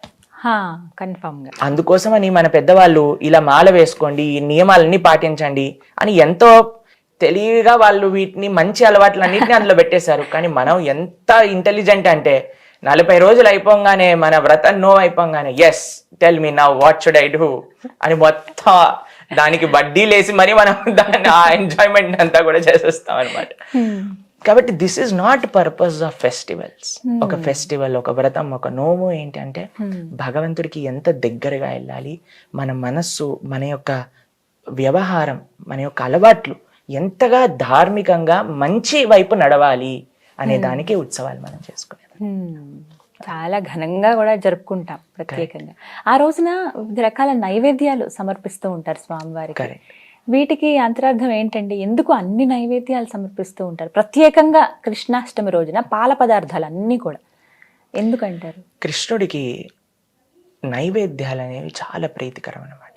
ముఖ్యంగా చెప్పన్ భోగ్ అంటారు. 56 రకాల నైవేద్యాలు భగవంతుడికి ప్రతినిత్యం కూడా నివేదన చేస్తూ ఉంటాం. ఎందుకు అనంటే, యశోదమ్మ ప్రతినిత్యం కూడా కృష్ణుడికి 6 సార్లు రోజుకి భగవంతుడికి తినిపిస్తూ ఉండేదన్నమాట. 6 సార్లు. అయితే గోవర్ధన లీల జరిగింది కదండి. ఎన్ని రోజులు గోవర్ధన లీల జరిగింది? 7 రోజులు చేస్తారు. 7 రోజులు స్వామి ఆ గోవర్ధనాన్ని ఎత్తి పట్టుకున్నారు కదా. 7 రోజులు యశోదమ్మ తినిపించలేకపోయింది కృష్ణుడికి. అయితే ఎప్పుడైతే గోవర్ధనగిరిని కిందికి దింపేశారో వెంటనే కృష్ణుడిని తీసుకెళ్లిపోయాక ఎన్ని రోజులు ఎన్ని పూటలైతే యశోదమ్మ పెట్టలేకపోయిందో అన్ని నైవేద్యాలు తయారు చేసి కృష్ణుడికి నివేదన చేస్తుంది అనమాట. ఇది భక్తి అని అంటే. ఇది కోటా కవర్ చేసుకోవటం ఇలా చేయాలి. అయ్యో నేను ఈరోజు జపం చేసుకోలేకపోయానని బాధపడి నెక్స్ట్ డే దాన్ని కవర్ చేసుకోవాలన్నమాట. అయ్యో ఈ రోజు నేను ఈ పని చేసుకోలేకపోయాను, నెక్స్ట్ డే కృష్ణాష్టమి అయిపోనండి చేస్తాను. ఇది కాదు భక్తి అని అంటే. కాబట్టి అప్పటి నుంచి ప్రారంభమైంది ఈ పరంపర, కృష్ణుడికి వివిధ నైవేద్యాలు తయారు చేయడం. ఇప్పుడు చూడండి, మనకి నేను ఒకరితో మాట్లాడుతుంటే ఆయన అన్నారు, ప్రభుజీ రేపు మా డాటర్ 21st బర్త్డే, నేను 21 గిఫ్ట్స్ ఇవ్వాలనుకుంటున్నా అని అన్నారనమాట. ఇప్పుడు ఇప్పుడు చూడండి చాలా మంది ఏమంటారో తెలుసా మాతోటి వచ్చి, ప్రభుజీ భక్తి ప్రేమ మనసులో ఉండాలండి, బయటికి ఎందుకు చూపించుకోవాలి? నిజమే, చాలా మంది ఆలోచన ఇది. ఆలోచన కదండి. ఇప్పుడు మీ పిల్లవాడు స్కూల్ నుంచి వచ్చారండి, వచ్చి అమ్మా నాకు ఆకలిస్తుందమ్మా ఏదైనా పెట్టవా అమ్మా అంటే, నాన్న నీ పైన ప్రేమ నాకు మనసులో ఉంది, మనసులో నేను లడ్డూలు చేశా, కొద్దిగా వచ్చి తినేసే అని అంటే, పిల్లవాడు అంటే నీ మనసులో నువ్వు ఏదైనా పెట్టుకో అమ్మా నాకు ఇప్పుడు ఆకలిస్తుందమ్మా అని అంటే, లేదు నాన్న మనసులో ఉండాలి, భక్తి బయటికి చూపించకూడదు అని అంటామా అండి మనం? మన వైపుకి వచ్చేసరికి మనకి గిఫ్ట్స్ కావాలి, మనం ఇవ్వాలి, పార్టీస్ ఆర్గనైజ్ చేయాలి, పెద్ద పెద్ద ఫంక్షన్స్ అన్ని చేయాలి. భగవంతుడి దగ్గరికి వచ్చేసరికి ప్రేమలో మనసులో ఉండాలి. ప్రభుజీ ఎందుకు చూపించుకోవటం? ప్రేమ అంటే బయటికి చూపిస్తారు. బయటికి చూపిస్తేనే కదండి మనకి తెలిసేది. మరి భగవంతుడికి అవసరమా అని అంటే భగవంతుడికి అవసరం లేదండి, కానీ మానవుడిగా మనకు అవసరం భగవంతుడిపై వ్యక్తం చేయడానికి. కాబట్టి ఘనంగా ఉత్సవాలు చేసుకోవాలి. ఈ విధంగా స్వామికి మనం చెప్తున్నాం అనమాట, అయ్యా నేను, కానీ భగవంతుడు అడిగింది ఏంటో తెలుసా? పత్రం పుష్పం ఫలం తోయం యోమే భక్త ప్రయశ్చతి. పత్రం ఆకులు, పుష్పం పుష్పాలు, ఫలం పండ్లు, తోయం నీరు. అంత జగదీశ్వరుడు మనల్ని ఏమడుగుతున్నారు? ఈ నాలుగైనా ప్రేమతో పెట్టు. కానీ మనం అడిగేసాం. ఇప్పుడు కొన్నిసార్లు ఇంటికి వెళ్తామండి, నన్ను పిలుస్తూ ఉంటారనమాట, మనం ఏం చేస్తాం, మేము ప్రసాదంలో చాలా సింపుల్ అండి, మీరేం కష్టపడాల్సిన అవసరం లేదు అని చెప్తాం. అయినా సరే మేము పెరగన్నం అడిగామని మేము వెళ్ళిన చోట్ల పెరగన్నం పెట్టరు, వాళ్ళు ప్రేమ చూపించుకోవడానికి చాలా రకాలు చేస్తూ మాకు పెడుతూ ఉంటారనమాట. మనకు అవసరం లేదు, కానీ వాళ్ళ ప్రేమ, ప్రభుజీ మీ దగ్గర నుంచి మేము వింటున్నాం కదా, మీకు మా యొక్క కృతజ్ఞత తెలుపుకోవడానికి మేము ఈ సేవ చేస్తున్నాం అని అంటే, అప్పుడు చూసినప్పుడు మాకు బాధేస్తుందా? లేదు, అయ్యో ఆనందిస్తుంది, మా విధంగా వాళ్ళకి ఏదో సేవ జరుగుతుంది, వాళ్ళు ఆ విధంగా మాకు ప్రేమ చూపిస్తున్నారు అని. కాబట్టి ఇది ప్రేమ వ్యవహారం, భగవంతుడితో ఒక ప్రేమ సంబంధాన్ని ఏర్పరచుకోవటం అన్నమాట. కాబట్టి ఈ ప్రపంచంలో మనం ఎంత we strive a lot to form that connection అన్నమాట. మనం చూస్తూ ఉంటాం, ఎన్నిసార్లు ప్రయత్నిస్తూ ఉంటారు, క్యాండిల్లో పేర్లు రాస్తూ ఉంటారు, పెద్ద పెద్ద ఫంక్షన్స్, సర్ప్రైజ్ పార్టీలు అవి ఇవి చేస్తూ ఉంటారు. ఎందుకు? ప్రేమ వ్యక్తం చేయాలి. కాబట్టి this is what we are doing. Krishna I love you అని చూపించడానికి అనమాట ఇవన్నీ. అంటే నైవేద్యాలలో కృష్ణుడికి బాగా ఇష్టమైన నైవేద్యం ఏది? ఇన్ని సమర్పిస్తూ ఉంటారు కదా, ఇన్ని రకాలు పెడుతూ ఉంటారు. ఖచ్చితంగా మన ఇస్కాన్ టెంపుల్స్లో ప్రత్యేకంగా చూస్తాం, ఆరాధన సమయంలో ఎన్నో నైవేద్యాలు, వచ్చిన భక్తులే ఆశ్చర్యపోతూ ఉంటారు. ఏది ఇష్టం బాగా స్వామివారి కంటే? చిన్ని కృష్ణుడికి వెన్న చాలా ఇష్టం, వెన్న లాంటి మనసు చాలా ఇష్టం. సున్నితమైన నిర్మలమైన మనస్సు ఎవరి దగ్గరైనా ఉంటుందో అది స్వామికి కావాలండి. దాన్ని సూచించేది వెన్న, కాబట్టి భగవంతుడు వెన్నని స్వీకరిస్తాడు. భగవంతుడికి వెన్న. దాంతోపాటు మీకు ఒక విషయం చెప్పినా అండి, స్వామికి ఏం చేశాము, ఎన్ని పదార్థాలు చేశాము అన్నిటికంటే ఏ భావనతో చేశాము అనేది ప్రధానం. మా అమ్మగారు ఒకసారి ఇంట్లో వంట చేశారనమాట. వాళ్ళ తమ్ముడు వచ్చాక పెడుతూ ఉంటే, చాలా బాగుంది అక్క, చాలా బాగుంది అక్క, చాలా బాగుంది అక్క అంటున్నాడు అనమాట. అయితే మేము తినేసరికి దాంట్లో నిజంగా ఉప్పు లేదు అసలు, ఇంకోటి చేదుగా ఉంది. నేనన్నా ఎందుకు మామ ఇలా చెప్తున్నాడు అని చూసేసరికి అక్క ప్రేమతో చేసింది, ఏం అనకూడదు అక్కని, బాగుంది అనే చెప్పాలి అని అసలు ఏం మాట్లాడలేదండి, బ్రహ్మాండంగా తినేశారు. ఇది భగవంతుడి దగ్గర కూడా ఆయన చూసేది ఏంటి తెలుసా? ప్రేమ. భావగ్రాహి జనార్దన అని అంటారు. మనం ఎంత ప్రేమగా చేస్తున్నాం అనేది స్వామికి తప్ప ఎన్ని రకాలు చేస్తున్నాం అనేది స్వామితో పంచిపెట్టాం. అదే మనం ప్రేమతో ఎన్నో రకాలు చేసి భగవంతుడికి నివేదన చేయగలిగాం అనుకోండి, అది చాలా ముఖ్యం అనమాట. కృష్ణుడికి ముఖ్యంగా వెన్న, రకరకాల స్వీట్లు. కొంతమంది అనుకోవచ్చు, అయ్యా భారతీయంగానే మనం చెయ్యాలి, పులిహోర దద్దోజన ఇవే తింటారా కృష్ణుడు అని అంటే, కాదండి. ఆయన కేవలం భారతీయులకి ఈశ్వరుడు కాదు, ప్రపంచంలో ఉండే వాళ్ళందరికీ ఈశ్వరుడే. కాబట్టి ఇస్కాన్ టెంపుల్ ఫ్రాన్స్ లో ఉందనుకోండి, వాళ్ళు లజానియా చేసి పెడతారు. చైనాలో ఉందనుకోండి, వాళ్ళు నూడిల్స్ చేసి పెడతారు. అమెరికాలో ఉంటే వాళ్ళు పిజ్జా చేసి పెడతారు. అంటే కృష్ణుడు తింటారండి? తప్పకుండా. ప్రేమతో ఏం చేసినా స్వామి స్వీకరిస్తారు. ఆయన భావగ్రాహి, ప్రేమతో పెట్టింది ఏదైనా సరే ఆయన స్వీకరిస్తారు. కాబట్టి మనం ఎంత చేయగలుగుతాము అనే విషయాన్ని చక్కగా మనం చూసుకొని రకరకాల నైవేద్యాలు చేసి, మీకు ఒక విషయం చెప్తాను. భగవంతుడికి ఎప్పుడు ఏది నివేదన చేసినా సరే వాటిపైన తులసిని తప్పకుండా ఉంచాలి. ఎందుకండి కారణం? ఎందుకంటే తులసి కృష్ణ ప్రేయసి. భగవంతుడు చెప్పారు కృష్ణుడికి తులసి ఎంత ఇష్టము అని అంటే ఆయన తులసికి ఒక చక్కటి వరంలా ఇస్తారనమాట. నువ్వు ఏ పదార్థం పైన ఉంటానో దాన్ని నేను స్వీకరిస్తా. అందుకే మా యొక్క తిలకం చూసారు కదండి మీరు, ఇది భగవంతుడి యొక్క శ్రీచరణం కింద తులసి. ఎందుకంటే తులసి భగవంతుడు ఎప్పుడు వేరుగా ఉండరు, ఆయనతోటే ఉంటారనమాట. కాబట్టి మనం చేసిన వాటిలలో ఎన్నో దోషాలు ఉండొచ్చు, అలా వస్తువుల్లో దోషం ఉండొచ్చు, మన భావనలో దోషం ఉండొచ్చు. కానీ తులసి పెట్టేస్తారు అనుకోండి, ఓ తులసి ద్వారా మన ఆఫరింగ్ ని కూడా స్వామి స్వీకరిస్తారు. కాబట్టి భగవంతుడికి విష్ణుమూర్తి యొక్క ఆరాధనలో ఎప్పుడైనా సరే మనం దేన్ని నివేదన చేసినా సరే ప్రతి పదార్థం పైన తులసి పెట్టి మనం భగవంతుడికి ప్రేమతో నివేదన చేయాలి. ఈ విషయాన్ని చాలా జాగ్రత్తగా పెట్టుకోవాలి. ఏంటి అని అంటే ప్రేమ అనేది ముఖ్యం. ప్రేమ ద్వారానే సమస్తం. స్వామికి ఏమీ అవసరం లేదు, ఆయన కేవలం ప్రేమ్ కే బూకే హే అని అంటారనమాట. ఆయన కేవలం ప్రేమ ఆకలి ఆయనకుందనమాట, ఇంకేం లేదు ఆయన దగ్గర. అది మనం తీర్చగలం అంటారా? తప్పకుండా ఎవరైనా తీర్చగలుగుతారు. ఎందుకంటే వీఆర్ ఆల్ పొటెన్షియలీ జీవేర స్వరూపహోయ్ కృష్ణేర నిత్యదాస్. ప్రతి జీవుడు కూడా భగవంతుడి యొక్క సేవకుడే. కాబట్టి మనందరిలో ఆ శక్తి ఉంది భగవంతుని సేవించి తరించడానికి. ప్రేమ గురించి ఖచ్చితంగా ఆ మాట వచ్చినప్పుడల్లా కృష్ణుడి గురించి చెప్తూ ఉంటారు, ఎంత చక్కగా ప్రేమను ఆయన పంచారు అని చెప్పి. అయితే ఇందులో రాధాకృష్ణుల ప్రేమ గురించి చెప్తారు. వారి ప్రేమని, ఆ కృష్ణతత్వాన్ని పూర్తిగా మీరు ఎలా అభివర్ణిస్తారు? మా గురువు గారు ఒక విషయం చెప్తారండి, love means service, love means sacrifice. ప్రేమ అంటే సేవ, ప్రేమ అంటే త్యాగం. ఇది రాధాకృష్ణులు ప్రేమ. ఇది భౌతికమైన ప్రేమ కాదండి. ఈ భౌతికమైన ప్రేమ నిజంగా చాలాసార్లు ప్రేమ కాదు, that is just an infatuation. ఏం కావాలి, నీ నుంచి నాకేం కావాలి, అటువైపు పాటి వాళ్ళు నీ నుంచి నాకేం కావాలి అని ఆలోచిస్తూ ఉంటారు. కానీ ఆధ్యాత్మిక ప్రేమ, రాధాకృష్ణులు గోపికలు కృష్ణుడి మధ్యలో ఉండే ప్రేమ, ఇసుమంత భౌతికత కూడా అందులో లేదు. వాళ్ళ భావన ఏంటో తెలుసా అండి, మేము కృష్ణుడికి ఏం చేయగలుగుతాం, సేవ సేవ సేవ తప్ప వాళ్ళకి ఇంకో విషయం తెలియదు. మీకు విషయం చెప్తాను. ఒకసారి కృష్ణుడు గోపికలకి రాధారాణి తన పట్ల ఎంత ప్రేమ అనేది ఉంది అనేది ప్రపంచానికి తెలియజేయడానికి నారదుడికి ఒక విషయం చెప్తారనమాట. అయ్యా, నాకు చాలా తలనొప్పిగా ఉంది, నా భక్తుల యొక్క చరణాల కింద ఉండే ధూళి అంటే మన పాదాల పైన ఉండే మట్టి అనమాట, అది తీసుకొని వస్తే నా తలనొప్పి తగ్గిపోతుంది, నా భక్తుల్ని అడగా ఎవరైనా నాకు ఇస్తారా అని అన్నారనమాట. నారదుడు ఆశ్చర్యపోతాడు, ఏ భక్తులు ఇస్తాడు భగవంతుడి పైన తలపైన వాళ్ళ ధూళి పెట్టాలి అని అంటే.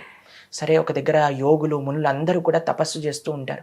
వాళ్ళ దగ్గరికి వెళ్ళి, అయ్యా కృష్ణుడికి తలనొప్పి వచ్చింది, కొద్దిగా ధూళిని ఇస్తారా అంటే, మహాపాపం మహాపాపం, మేము నరకానికి వెళ్ళిపోతాం, మేమివ్వం.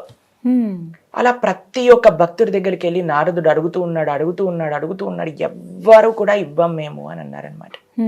చిట్ట చివరికి బృందావనంలో గోపికల దగ్గరికి వస్తారు. వచ్చి, అయ్యా కృష్ణుడికట తలనొప్పి వచ్చిందట. అయ్యో, మా కృష్ణుడికి తలనొప్పి వచ్చిందా, మేము ఏం చేయాలి అని అంటే, ఒక మెడిసిన్ పనిచేస్తుందట. ఏంటా మెడిసిన్ అంటే, మీ పాదాలకు ఉండే ధూళి, ఆ మట్టి మాకు ఇవ్వండి అని అంటే, గోపికలు ఏం చేశారు తెలుసా అండి, వెంటనే నీళ్ళల్లో కాళ్ళు పెట్టేసి మొత్తం మట్టిలో మొత్తం బొరలేసి పాదాల నుంచి మొత్తం ఇంతింత మట్టి తీసి నారదుడి చేతిలో పెట్టాడు. నారదుడు అన్నాడు, ఏం చేస్తున్నారో మీకు తెలుసా, భగవంతుడికి మీ చరణాల పైన ఉండే ధూళిస్తే నరకానికి వెళ్ళాల్సి వస్తుంది. ఎవరైనా మనం భగవంతుని ఆయన చరణాలు మనం ముట్టుకుంటాం కానీ మన చరణాలు తీసి స్వామి పైన పెడతావా, ఘోరాతి ఘోరమైన నరకానికి వెళ్లాల్సి వస్తుంది మీకు అని అంటే, గోపికలు అన్నారు, కొన్ని లక్షల కోట్ల సంవత్సరాలైనా మేము నరకంలో ఉండడానికి రెడీ, మా చరణాల ధూళి కృష్ణుడి పైన ఒక్క క్షణం, ఒక్క సెకండ్ ఆయన తలనొప్పి తీరుస్తుందన్నా సరే మేము ఎప్పటికీ నరకంలో ఉండడానికి రెడీ, మీరు తీసుకెళ్ళండి అని చెప్తారు. ఇది గోపికలకు ఉండే ప్రేమ. గోపికలలో శ్రేష్టమైన శ్రీమతి రాధారాణి యొక్క ప్రేమ. కాబట్టి వాళ్ళు ఎప్పుడు కూడా కృష్ణుడి నుంచి మాకు ఇది కావాలి అని అడగలేదు, మేము కృష్ణుడికి మా సర్వస్వము సమర్పణ చేసి సేవ చేయాలి. ఇది నిజమైన ప్రేమ అని అంటే. Keeping hour cells in centre, ఇది ఎప్పుడు ప్రేమ కాదండి. అంటే నేను ప్రధానం, నాకు నచ్చినట్టుగా ఎదుటివారు ఉండాలి.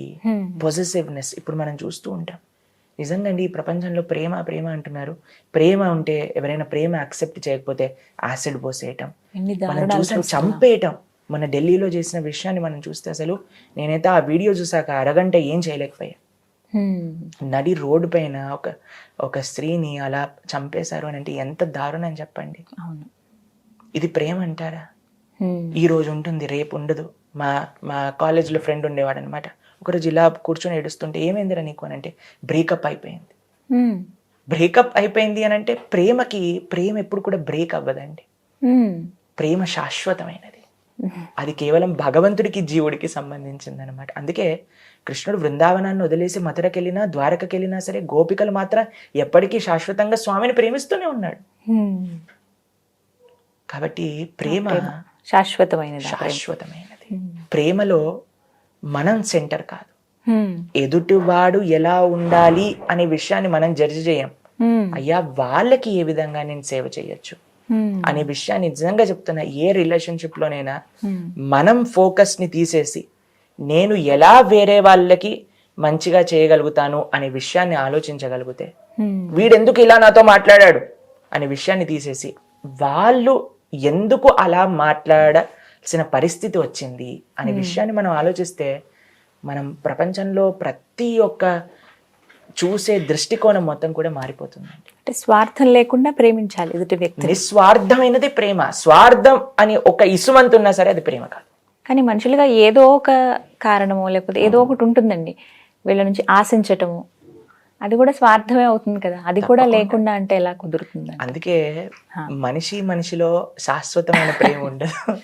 భగవంతుడికి జీవుడికి మాత్రమే శాశ్వతమైన ప్రేమ. ఇప్పుడే అడుగుతారు గురుగారు, ఇలాంటప్పుడు మరి మేము ప్రేమ వివాహం చేసుకున్నాం, చక్కగా ఉన్నాము, మాది ఇన్ని సంవత్సరాల ప్రేమ అని చాలా గర్వంగా చెప్పుకుంటూ ఉంటారు కదా, అదంతా నిజమైన ప్రేమ కాదంటారా? ఇక విషయం చెప్తానండి. ప్రేమ వివాహమా, మనం ఆనందంగా ఉన్నామా అనే విషయాలు తప్పకుండా ఉండొచ్చు.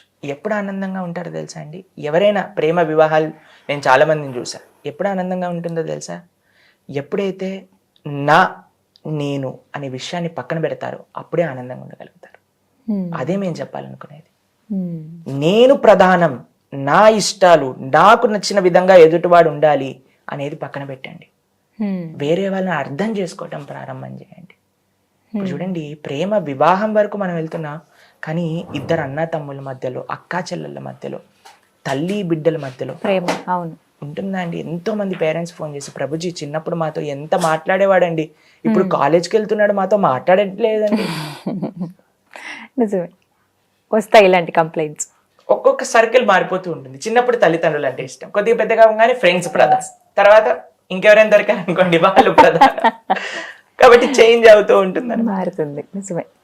కానీ మన ప్రేమ ఎప్పుడు అది మన మనసులో నాటుకుపోతుందో తెలుసా అండి?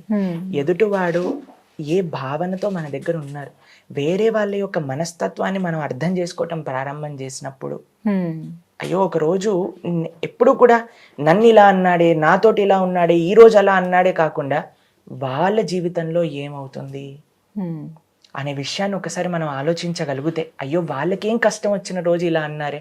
కొంతమంది అంటూ ఉంటారు మాకు, ప్రభుజీ చాలా మంచివాడు ప్రభుజీ, ఈ రోజు నా పైన అడిచేశాడు అంటే ఎందుకు అడిచాడో కనుక్కో, ఏమైంది ఆయన జీవితంలో కనుక్కో. నీ పైన అడిచాడు అనే బాధపడకు, పాపం ఆయన జీవితంలో నువ్వెలా హెల్ప్ చేయాలో అడుగు. ప్రేమ అంటే ఇదండి. కాబట్టి అదే, love means service, love means sacrifice.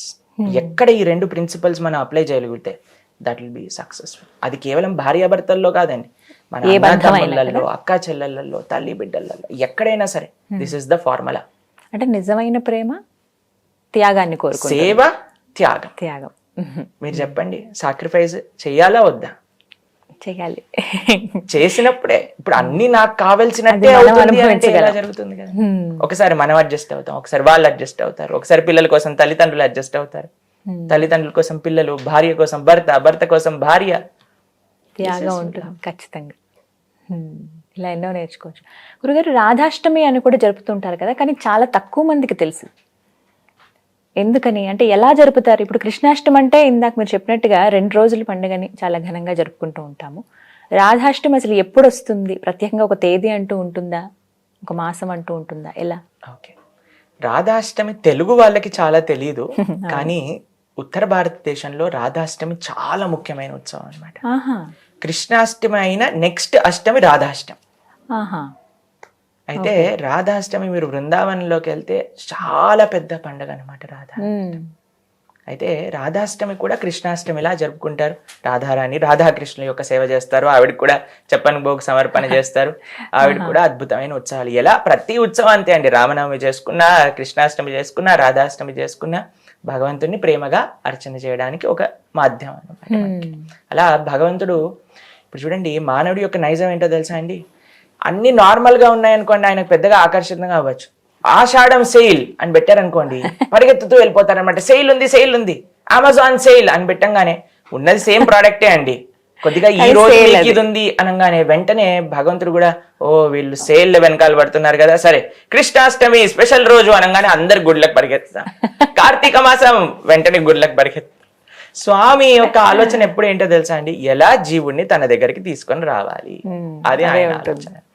కాబట్టి ఇన్ని ఉత్సవాలు, ఇన్ని పండగలు, ఇన్ని వ్రతాలు ఇవన్నీ మనకి ఇచ్చిందనమాట. అన్నిటి యొక్క మెయిన్ పర్పస్ ఏంటి అని అంటే, మనం ఎంత భగవంతుడి దగ్గరికి వెళ్తున్నా, ఇది ఏ ఉత్సవం చేసినా ఏ వ్రతం చేసినా దానికి నిజమైన అర్థం. ఇంతమంది గోపికలు ఉండగా రాధారాణి వారికే ఎందుకు ఇంత ప్రత్యేక స్థానం దక్కింది? ఎందుకంటే రాధారాణి యొక్క ప్రేమ అటువంటిది. మూర్తీభవించిన కృష్ణ ప్రేమ రాధారాణి, కృష్ణ భక్తి స్వరూపం. భగవంతుడి పట్ల ప్రేమ అనేది ఎక్కడి నుంచైనా ప్రారంభం అవుతే అది రాధారాణి నుంచే ప్రారంభం అవుతుంది అనమాట. కాబట్టి వాళ్ళిద్దరి యొక్క శాశ్వతంగా రాధాకృష్ణులు ఇరువురిని ఆ యొక్క భక్తి, ఆ యొక్క ప్రేమ, ఆ యొక్క ఆస్వాదన రాధారాణి కృష్ణుడి పట్ల ఉంది. అక్కడి నుంచి ప్రతి జీవుడికి కూడా కృష్ణ ప్రేమ అనేది లభిస్తుంది అనమాట. కాబట్టి అవిన అన్నిటికీ కూడా మూలం, భక్తి ప్రేమకి మూలం శ్రీమతి రాధారాణి. ఆవిడకి అటువంటి ప్రేమ కృష్ణుడు అంటే. ఒక్క క్షణం కూడా కృష్ణ విరహాన్ని భరించలేదు శ్రీమతి రాధారాణి. ఒకసారి తుమ్మెదని మధు అంటారనమాట. అయితే ఒక తుమ్మెద వస్తుంది, ఇక్కడ దగ్గరలో గోపికలందరూ ఉన్నారనమాట, తిరుగుతూ ఉంది. అయితే ఆ తుమ్మెద కొద్దిగా దూరంగా వెళ్ళిపోయింది. ఒక గోపిక అంది మధు వెళ్ళిపోయింది అనగానే రాధారాణి కళ్ళు తిరిగి కింద పడిపోతుంది అనమాట. ఏంటి కృష్ణుడు వెళ్ళిపోయాడా మన దగ్గర నుంచి అనే భావన. మధు అనేది కృష్ణుడు పేరు కూడా, ఈ తుమ్మెద పేరు కూడా. అయితే ఆ పేరు, ఆ భావన వినేసరికి రాధారాణి తట్టుకోలేదనమాట, అంత ప్రేమ కృష్ణుడు. మీకు గోవర్ధనలో కృష్ణుడు ఇలా గోవర్ధనుని ధరించినప్పుడు రాధారాణి గోవర్ధనుడికి ప్రార్థన చేస్తుంది అనమాట. నేను బృందావనం వెళ్ళినప్పుడు గోవర్ధనాన్ని తప్పకుండా వెళ్ళాలి. 21 మైళ్ళు ఉంటుంది ఆ పర్వతం అనమాట. 21 మైళ్ళు. అయితే ఆ పర్వతాన్ని కృష్ణుడు ఎడమ చేతి చిటికని వేలిపైన ధరించారు. అప్పుడు రాధారాణి ఆ గోవర్ధనాన్ని చెప్తుంది, అయ్యా గోవర్ధన, నువ్వు ఆల్రెడీ ఇంత పెద్దగా ఉన్నావు, దాంట్లో మీకు ఇంతకు ముందే నువ్వెంత పెద్ద అంత పెద్ద నైవేద్యాన్ని మీకు సమర్పణ చేశాం గోవర్ధన పూజలు. కాబట్టి నీ సైజ్ డబుల్ అయిపోయింది, ఎక్సెల్ అయిపోయింది అనమాట గోవర్ధనుడి సైజ్. దానిపై నుంచి పైన ఇంద్రుడు వర్షం చేస్తున్నారు, ట్రిపుల్ ఎక్సెల్ అయిపోయావు నువ్వు. మా చిన్ని కన్నయ్య యొక్క చేతికి నువ్వు ఇంత పెద్దవాడివి, ఆయనకి మాత్రం నువ్వు బాధ కలిగించకు అని గోవర్ధనుడికి ప్రార్థన చేస్తుంది అనమాట. ఎలాగైనా సరే కృష్ణుని ఎలాగైనా సరే నువ్వు కాపాడు, ఆయన పైన నువ్వు చాలా ప్రెషర్ పెట్టకు, ఆయన చిన్ని చెయ్యికి ఏం అవ్వనివ్వకూడదు అని ప్రార్థన చేస్తుంది రాధారాణి. మొత్తం గోవర్ధనీళ్ళు అయిపోయాక కృష్ణుడు అడుగుతారు, ఒరే నువ్వు ఇంత చిన్న పిల్లవాడివిరా, ఎలా ఎత్తావు నువ్వు అని అంటే, నాకు అమ్మ చిన్నప్పటి నుంచి వెన్న పెట్టి పెట్టి పెంచింది, అందుకోసం నా కండలకి శక్తి వచ్చింది. తర్వాత నా స్నేహితులందరూ కూడా లాఠీలు పట్టుకున్నారు కదా, అందుకోసం నేను గోవర్ధన ఎత్తగలిగా. తర్వాత చిట్టు చివరి అంటారు, రాధారాణి కృపచేత నేను గోవర్ధన ఎత్తగలిగా అని అంటారనమాట కృష్ణుడు. కృష్ణుడు ఎటువంటి భగవంతుడు అంటే అండి, నాన్ క్రెడిట్ స్టీలింగ్ పర్సన్. ఆయన వారి మీద ఉంచుకోరు ఏవి. ఆయన చేసింది అన్నిటికీ కూడా భక్తులు ఆయన వల్ల నేను చేశా అని పనిచేస్తా. ఇంత గోవర్ధన్ ఎత్తాక నేను చెప్పొచ్చు కదండి, ఎంత గొప్పవాడిని అనుకుంటున్నావు గోవర్ధన్ ఎత్తినా? కాదు, మా అమ్మ నాకు వెన్నబెట్టింది కాబట్టి నేను ఎత్తగలిగా, నా స్నేహితులు నాకు సహాయం చేశారు కాబట్టి ఎత్తగలిగా, రాధారాణి కృప చూపించింది కాబట్టి ఎత్తగలిగా అని చెప్తారనమాట. కాబట్టి ఈ ప్రపంచంలో ఎవరైనా సరే, అరే శబాషరా చాలా బాగా చేశావు, ఎందుకు ఈ తప్పు జరిగింది, వీడు చేస్తాడు ఏదైనా గొప్పతనం ఉందనుకోండి నేనే చేశా అంటారు. ఈ ప్రపంచంలో నైజం అదే. ఏదైనా ఇది ఎందుకురా తప్పు జరిగింది అంటే, ఇటువాడు నేను కాదండి, నేను మంచివాడిని, వీళ్ళు చేశారు. కానీ కృష్ణుడు ఏంటి తెలుసా అండి, ఏది మంచి ఉన్నా సరే నా భక్తుల యొక్క కృప చేత వాళ్ళే చేశారు.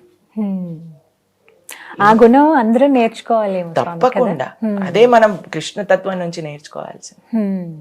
వెంటనే మీరు అన్నట్టుగా ఏమైనా మంచి పని అయితే నేనే పూర్తిగా నాదే బాధ్యత, నేను ఇలా ఎంత కష్టపడానని చెప్తాం.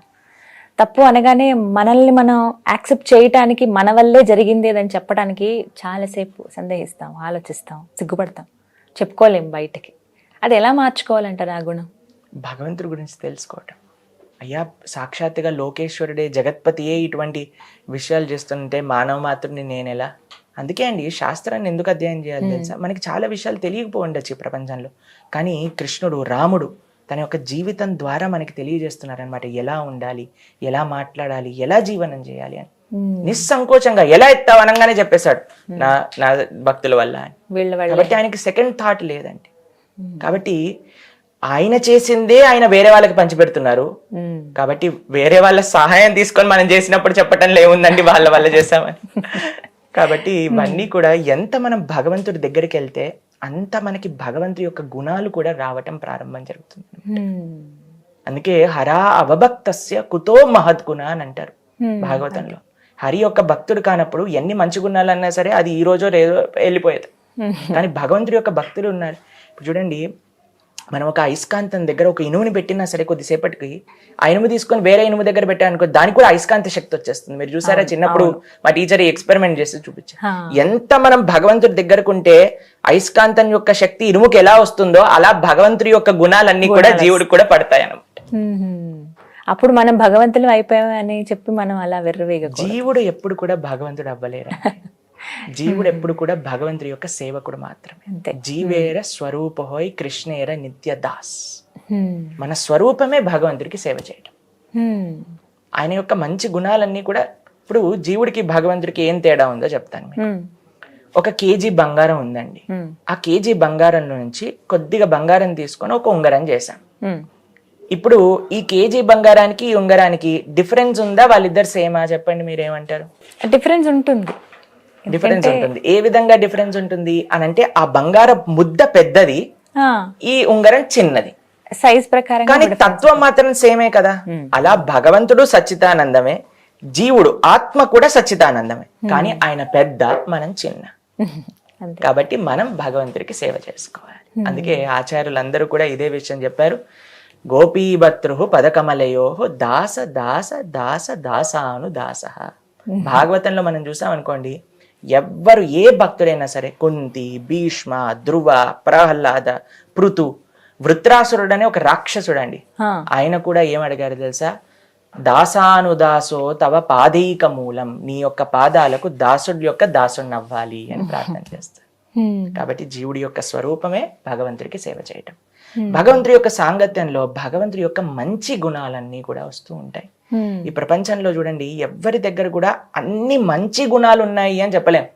మాతో చెప్తుంటారు, ప్రభుజీ చాలా మంచివాడు ప్రభుజీ, కొద్ది కోపం ఎక్కువ ప్రభుజీ. ప్రభుజీ ఈయన కోపం అస్సలు రాదు, కొద్దిగా పిసినారి ప్రభుజీ. ఎవరి నుంచి చెప్పినా సరే మనకి ఇలా చెప్తూ ఉంటారు కదండి, ఏదో ఒక లోపం ఉంటుంది. కానీ భగవంతుడు ఏ లోపం లేనివాడు. ఎవరైనా ఈ ప్రపంచంలో ఉంటే అది భగవంతుడు మాత్రమే. అయితే ఆయన సేవ చేయటం ద్వారా, ఆయన దగ్గరకు ఉండటం ద్వారా ఆయన యొక్క గుణాలన్నీ కూడా మొత్తం రావు, ఇసుమంత వచ్చినా సరే మనం ధరించిపోతాం. కానీ చాలా మందిలో చూస్తూ ఉంటాం కదా, ఇప్పుడు ఉన్నటువంటి ఈ స్ట్రెస్ఫుల్ లైఫ్ ఏమో తెలియదు కానీ చిన్న చిన్న వాటికి కోపం వచ్చేస్తూ ఉంటుంది. తర్వాత అనిపిస్తుంది దీనికి అంత మనం కోప్పడాల్సిన అవసరం ఉండేది కాదేమో, అనవసరంగా తొందరపడ్డామేమో, వాళ్ళు అనవసరంగా 2 మాటలు అన్నామేమో అని అనిపిస్తూ ఉంటుంది.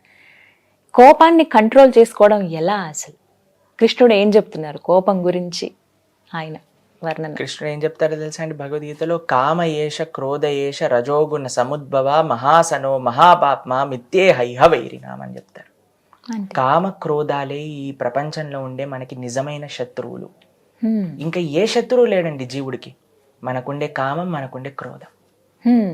క్రోధము, anger is 1 letter less than danger అని అంటారు. ANGER, D పెడితే డేంజర్ అయిపోతుంది. ఎవరికి డేంజర్ తెలుసా అండి? మనకే డేంజర్. మనం కోపం పడటం వల్ల ఎదుటివాడికి మనం ఏదో నిరూపించుకున్నామని మనం అనుకోవచ్చు, కానీ ఆ కోపం మనల్ని దహించేస్తుంది. ఇప్పుడు చూడండి, కోపము మనకు అంత కోప్పడ్డాక కూడా చాలా మంది చెప్తుంటారు, ప్రభుజీ అనవసరంగా కోప్పడ్డాను ప్రభుజీ, హా. ఒక్క క్షణం ఆగుంటే సరిపోతుంది ప్రభుజీ. మనం కోపం వచ్చిన మరుక్షణం మనం ఏం చేయాలి తెలుసా అండి, ఒక్క నిమిషం ఓపిక పట్టాలి, ఒక్క స్టెప్ బ్యాక్ వేసుకోవాలి. నేను ఇప్పుడు ఏం మాట్లాడబోతున్నా, కోపం వచ్చినప్పుడు సైన్స్ ఎలా వర్క్ చేస్తుందో తెలుసా అండి. కోపం రాగానే మన బ్రెయిన్ చెప్తుంది, ఇది ఇది ఇది ఇది మొత్తం అనేసేయి, వాడి దీనికి తగిన అర్హుడు అనేసేయి అని అంటుంది. నువ్వు చెప్పేది ఇప్పుడు నువ్వు మాట్లాడేది అంతా కూడా కరెక్టే, అనేసేయి, ఎన్ని తిట్టాలో తిట్టేసేవాడు, ఆ రోజు చేశాడు, ఆ సంవత్సరం, ఆ మాసం, ఆ నెల, ఆ డేట్ రోజు, ఆ టైంలో నువ్వు అలా అన్నావు నన్ను అని అలా అనిపిస్తుంది. కానీ అనేసాం అనుకోండి, ఆ రిలేషన్షిప్ దాంతో అంతే. వారికి మనకి తేడా ఏముంటుంది? ఎదుటి వాళ్ళు అరిచినప్పుడు ఇప్పుడు మనం ఏం చేయాలంటే ఒక్కసారి ఆలోచించాలి. మన మనసు చెప్తుంది నువ్వు అనాలి, నిరూపించుకోవాలి, తగ్గకు నువ్వు అని చెప్తుంది. కానీ మనం ఒక్క నిమిషం ఓపిక పట్టాలి. ఎందుకంటే మనల్ని మనం నిరూపించుకోవటం ముఖ్యం కాదండి, ఎదుటివాడితో మనకుండే సంబంధం ముఖ్యం. అంటే టిప్స్ చెప్పండి గురూజీ, ఖచ్చితంగా అడుగుతారు, ఎలా మేము కంట్రోల్ చేసుకోవాలి? ఓకే, ఫస్ట్ విషయం ఏంటి అని అంటే, కోపం రాగానే మనం మనల్ని మనసు మన మైండ్ ప్రేరణ చేస్తుంది, నువ్వు ఈ విధంగా చెయ్యి అని. ఫస్ట్ విషయం ఏంటి అని అంటే, ఒక్క నిమిషం ఆలోచించి విచక్షణతో ఇప్పుడు నేనేం మాట్లాడా అనే సంకల్పం తీసుకోవాలి. కొద్దిసేపు వెయిట్ చేయాలి. కొంతమంది చెప్తారు 1 2 3 4 5 6 అలా కౌంట్ చేయమని చెప్తారు. లేదా మీరు హరే కృష్ణ హరే కృష్ణ కృష్ణ కృష్ణ హరే హరే హరే రామ రామ రామ హరే హరే అనుకోండి, చాలాసార్లు కోపం అందులోనే పోతుంది ఈ మంత్రం అయిపోయే లోపల. రెండో విషయం చెప్తాను. ఇప్పుడు చూడండి, మనకి ఎంత ముఖ్యమైన వస్తువు అని తెలిసినప్పుడు చాలా జాగ్రత్తగా ఉంటాం. ఇప్పుడు చూడండి, మా ఇంట్లో ఒక గ్లాస్ వాజ్ ఉందన్నమాట. మా అమ్మగారు ఇలా కూర్చున్నారు అనుకోండి, ఎవరైనా అటువైపు నుంచి వెళ్తున్నారు అనుకోండి, ఏ జాగ్రత్త, తగులుతుందేమో, తగిలితే కింద పడిపోతుంది, పగిలిపోతుంది. ఎందుకంటే దాని ముఖ్యత్వం, దాని విలువ తెలుసు కదండి. మనకి ఎదుటివాడితో మనకు ఉండే సంబంధం, ఎదుటివాడు మనసు యొక్క విలువ తెలిసినప్పుడు మనం మాటలు అనకుండా ఒక్క నిమిషం ఆలోచిస్తాం, జాగ్రత్త, పగిలిపోతే మనం జోడించగలుగుతామండి? సాధ్యం కాదు. కాబట్టి అదే చెప్పేది ఏంటి అని అంటే, మన ఈగో, మన అహంకారం ముఖ్యం కాదు, మనకుండే సంబంధం ముఖ్యం. వేరే వాడి మనసు నొప్పించకపోవటం అనేది మనం ముఖ్యం. ఇవన్నీ విన్నా సరే ఆ క్షణానికి కోపం వచ్చి తీరుతుంది ప్రభుజీ అని అంటారు. నిజమేనండి. దానికి ఏంటో తెలుసా అండి, ఒక ఆధ్యాత్మిక సాధన అనేది మనకు కావాలి. ఎలా చేయాలి? ఒక స్పిరిచువల్ ప్రాక్టీస్. ఈ కలియుగంలో కృతేయ ధ్యాయతో విష్ణుం త్రేతాయాం యజతోమకై ద్వాపరే పరిచర్యాయాం కలో తత్ హరికీర్తనం. మంత్ర మెడిటేషన్ అనే ఒక టెక్నిక్ ఉందన్నమాట. ఏంటి అంటే, ప్రొద్దున పూట మేమందరం చేస్తాం, భగవంతుడి యొక్క నామాన్ని జపం చేస్తూ ధ్యానం చేయటం అనమాట. హరే కృష్ణ కృష్ణ కృష్ణ హరే హరే హరే రామ రామ రామ హరే హరే ఇది షోడశాక్షర నామ్నాం కలి కల్మషనాశనం నాతర పరతరోపాయ సర్వవేదేషు దృశ్యతి అని చెప్తారనమాట. కలియుగంలో ఉండే కల్మషాలన్నింటినీ తీసేస్తుంది నామజపం. అందుకే మీరు చూడండి, చాలా మంది చెప్తారు, ప్రభుజీ కృష్ణ భక్తులు ప్రశాంతంగా ఎలా ఉంటారు ప్రభుజీ? మీరు ఏ సాధన చేస్తున్న వాళ్ళైనా, ఆధ్యాత్మికంగా రిలేటెడ్ ఉన్న వాళ్ళైనా ప్రశాంతంగా ఉంటారు అని అనిపిస్తుంది. చాలా మంది చెప్తారు, ప్రభుజీ భక్తుల్ని చూస్తే వాళ్ళు ఏదో లోకం నుంచి దిగొచ్చినట్టు ఉన్నారు ప్రభుజీ, ఈ మనుషుల్లా లేరు ప్రభుజీ అని అంటుంటారు. ఎందుకంటే వాళ్ళు చేసే సాధన, ఆ సాధన శక్తి మనల్ని ఏ విధమైన డిస్ట్రాక్షన్స్ కి కూడా దూరంగా మనం చేస్తుంది అనమాట. అది కోపం వచ్చినా సరే, ఏ విధంగానైనా డిస్ట్రాక్ట్ అయినా సరే, అది భగవత్ సాధన, భగవత్ శక్తి మనల్ని కాపాడుతుంది. ఓవర్కమ్ చేయగలమంటారు ఖచ్చితంగా. అది అలవాటు అవ్వాలా మనకి? కొన్ని రోజులు పడుతుందా, కొన్ని నెలల? ఎలా? మీకు చిన్న ఉదాహరణ చెప్తాను. ఈ ధోతి చూసారా మీరు, తెల్లగా ఉందా అండి? దీన్ని మీరు ఇంకులో, మొత్తం ఇంకులో ముంచేసి బయటికి తీసారనుకోండి, ఏమవుతుంది? మొత్తం బ్లూ కలర్ అయిపోతుంది మొత్తం. అవునా? ఇప్పుడు దాన్ని మీరు అయ్యా క్లీన్ చేసి ఇవ్వండి అని ఒకరికి ఇచ్చాను. వాళ్ళు ఇలా ఉతకటం ప్రారంభం చేశారు. ప్రభుజీ 2 సార్లు ఉతికాను ప్రభుజీ, ఏంటి ప్రభుజీ ఇంకు పోవట్లేదు అని అంటే, అమ్మ టైం పడుతుంది, ఎంత సర్ఫ్ ఎక్సెల్ యూజ్ చేసినా టైం పడుతుందండి మొత్తం పోవడానికి. కాబట్టి పోయేంత వరకు మనకు ఓపికగా ఉండాలి. అట్లీస్ట్ ఉతకటం స్టార్ట్ చేశారు కదా, ఒక రోజు పోతుంది. అది ముఖ్యం అన్నమాట. కాబట్టి బురదలో ఉన్నవాడు స్నానం చేయటం ప్రారంభం చేస్తే కొద్దిసేపటికి ఆ బురద అనేది పోతుంది. కానీ అన్నిటికంటే ఫస్ట్ స్టెప్ ఏంటో తెలుసా? నేను బురదలో ఉన్నా అని తెలుసుకోవటం, స్నానం చేస్తే పోతుంది అనే నమ్మకం రావటం.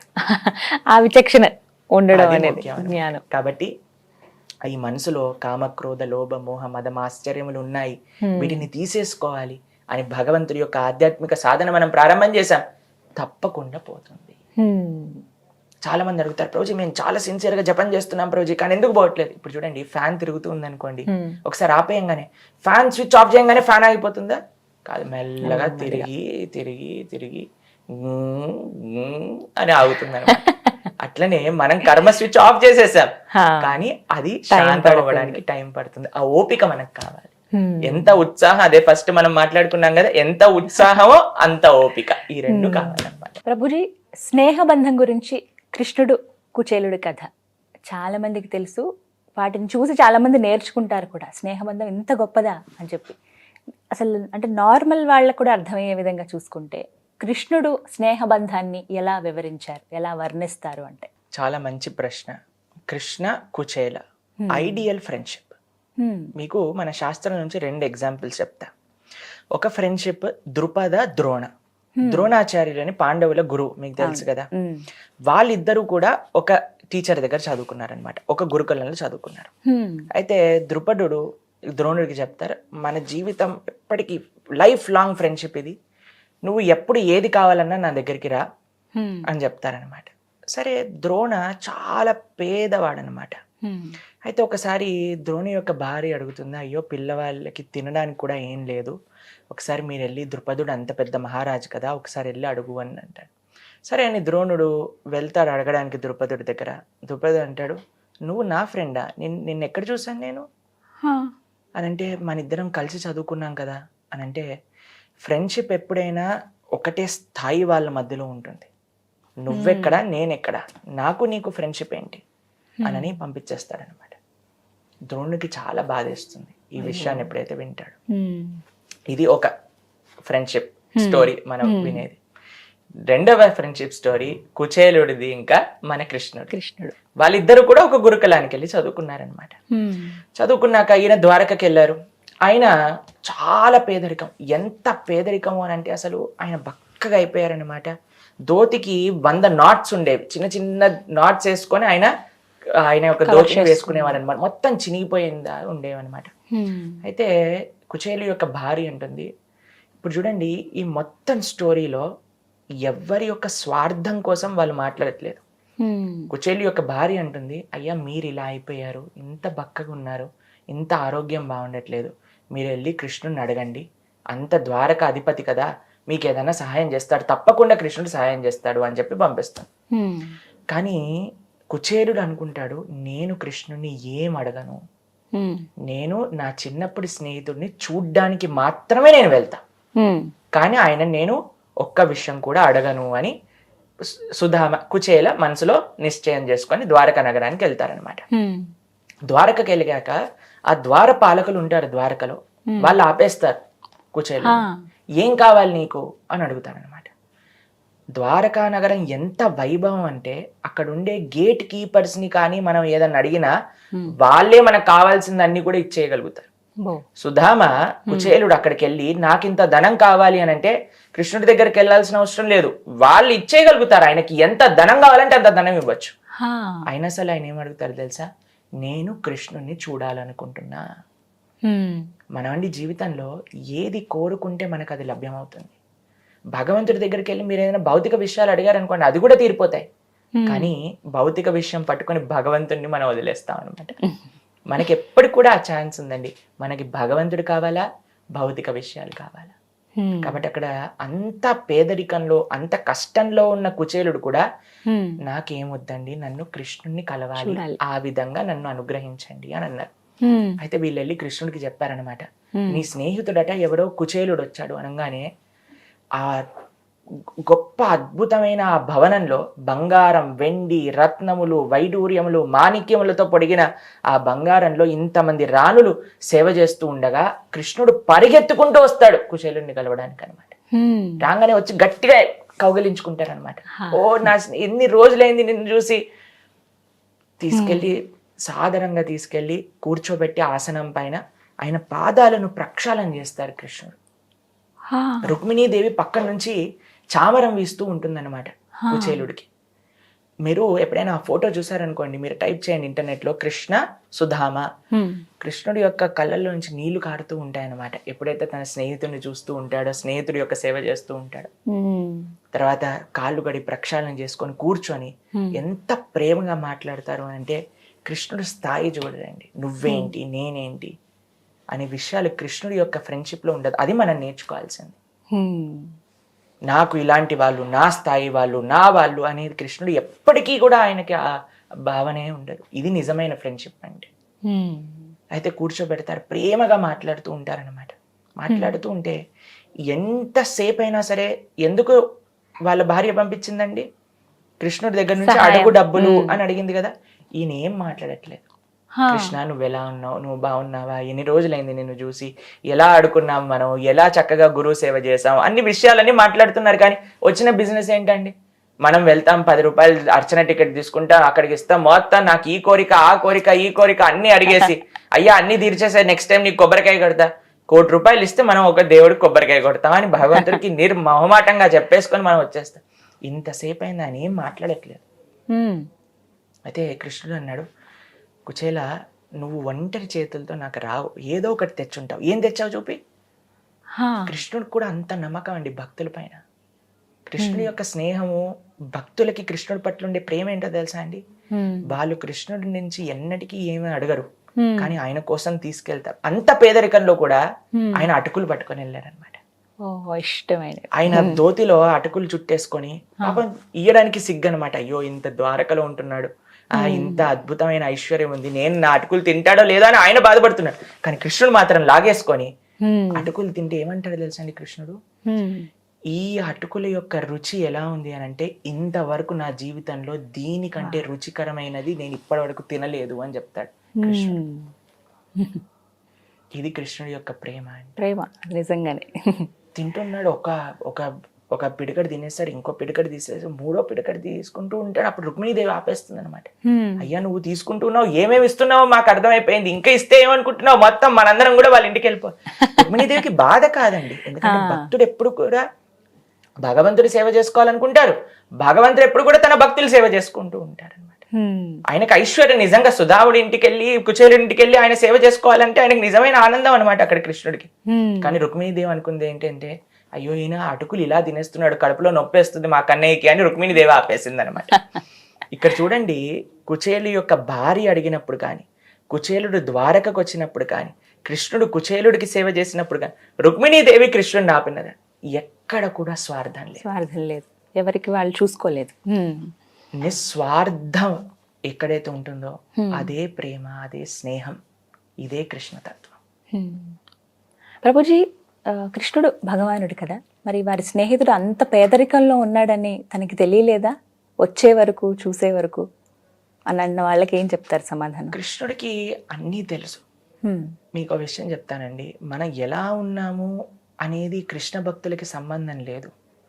కృష్ణ భక్తుల యొక్క నిజమైన ఐశ్వర్యం ఏంటి అని అంటే, ఎంతగా కృష్ణుడిని గుర్తు పెట్టుకుంటున్నామో అది నిజమైన ధనం కృష్ణ భక్తులకి.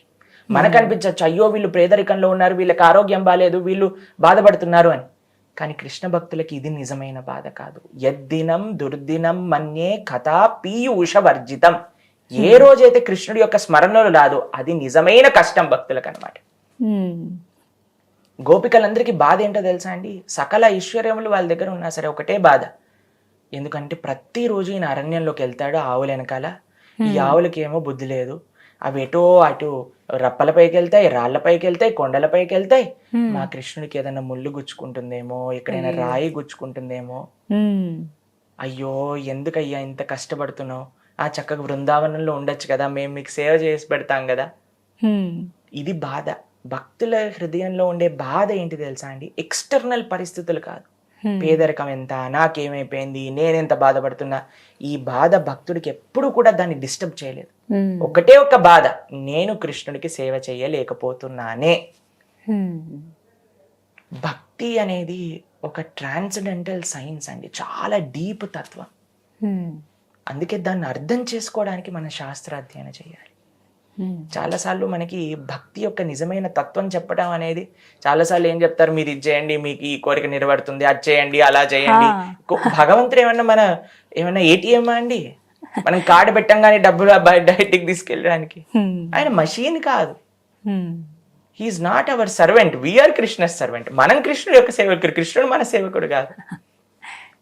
కాబట్టి ఎప్పుడైతే బృందావనంలో ఆ గోవర్ధనాన్ని ఎత్తారో అందరికీ ఒకటే ఒక బాధ ఏంటో తెలుసా, కృష్ణుడు నా కోసం కష్టపడుతున్నాడు. మనం ఏమనుకుంటా, నువ్వు ఇంకా ఈ కోరిక అయిపోయి ఈ కోరిక, ఈ పని కూడా చేసి పెట్టు, ఆ పని కూడా చేసి పెట్టు, ఈ పని కూడా చేసి పెట్టు అని మనం హ్యాపీగా భగవంతుడు చెప్తాం. కానీ భక్తులు ఏమంటారో తెలుసా, అయ్యా నువ్వు జాగ్రత్తగా ఉండాలి, మా కోసం నువ్వు కష్టపడకు. ఇది ఒక ప్యారలల్ వరల్డ్ అన్నమాట. ఇది ప్రేమ సామ్రాజ్యం, పరస్పరం ప్రేమ భక్తి అంటే ప్రేమ. ఇది నేర్పించేదే భాగవతం, ఇది నేర్పించేదే రామాయణం, ఇది నేర్పించేదే కృష్ణతత్వం. ఎక్కడ ఎవరితోటైనా కృష్ణుని సంబంధం చూసుకోండి, యశోద నందులతో, గోపాల బాలుతో, ఆవులతో, దూడలతో, చెట్లతో, గోపికలతో, స్నేహితులతో, గురువులతో ప్రేమ ప్రేమ ప్రేమ. స్నేహబంధం గురించి అంటే ఇవాళ రోజున చూస్తున్న ఈ స్నేహాలు, వీటికి నిర్వచనాలు ఏంటండి? నిజమైన స్నేహం ఏంటి అని అంటే, నాకు ఇలా ఉంటేనే నాకు నచ్చుతుంది, ఈ స్థాయి వాడే నాతో నేను ఫ్రెండ్ అంటే ఇలా ఉండాలి, నా ఫ్రెండ్ అంటే వాడి యొక్క అవసరాలను నేను పూర్తి చేయలేను, కానీ నా అవసరాలు వాడు పూర్తి చేయాలి. ఎంత స్వార్థం చెప్పండి. స్వార్థం ఎక్కడ ఉంటుందో అక్కడ ఫ్రెండ్షిప్ ఉండలేదు, స్వార్థం ఎక్కడ ఉంటుందో అక్కడ ప్రేమ ఉండలేదు. First thing we have to learn is selflessness, నిస్వార్థ భావన. కాబట్టి ఇది చాలా ముఖ్యమండి. అందుకే ఈ రోజులలో మనం చూస్తాం, నేను ఒకరితో మాట్లాడుతుండే, అరే నీ ఎప్పుడు వచ్చే ఫ్రెండ్ ఏమిటి, ఇప్పుడు వెళ్ళిపోయాడు ప్రభుజీ. ఎందుకు అని అంటే, ఎప్పుడు నేనే మాట్లాడాలా, ఎప్పుడు నేనే చేయాలా, వాళ్ళు నా కోసం ఎందుకు చేయకూడదు? ఇలా ఉన్నప్పుడు మనం ఎవరితోటి ఉండగలుగుతాం చెప్పండి? మనకి మా గురువు గారు ఒక విషయం చెప్తారు, we have to use things and love people, but what we do is we use people and love things. ప్రస్తుతం జరుగుతుంది అది.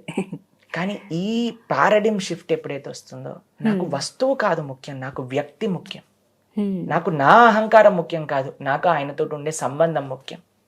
ఇలా ఎప్పుడైతే మనం ఆలోచించటం స్టార్ట్ చేస్తామో, అప్పుడు మన నిజమైన ప్రేమ, నిజమైన స్నేహము అనేది మనం బిల్డప్ చేసుకోవచ్చు అనమాట. కొంతమందికి చాలా మంది స్నేహితులు ఉంటారు ప్రభుజీ, కొంతమందికి ఏమో అసలు ఒక్క ఫ్రెండ్ కూడా ఉండరు. అంటే వీటికి కారణాలు ఏంటంటారు? మనకి ఎంత ఉన్నారు అని కాదండి, ఒక్కడున్నా సరే వాడు మంచి స్నేహితుడు అయ్యాడు అనుకోండి, మనకి అన్నిటికంటే బెస్ట్ బెనిఫిట్ అదనమాట.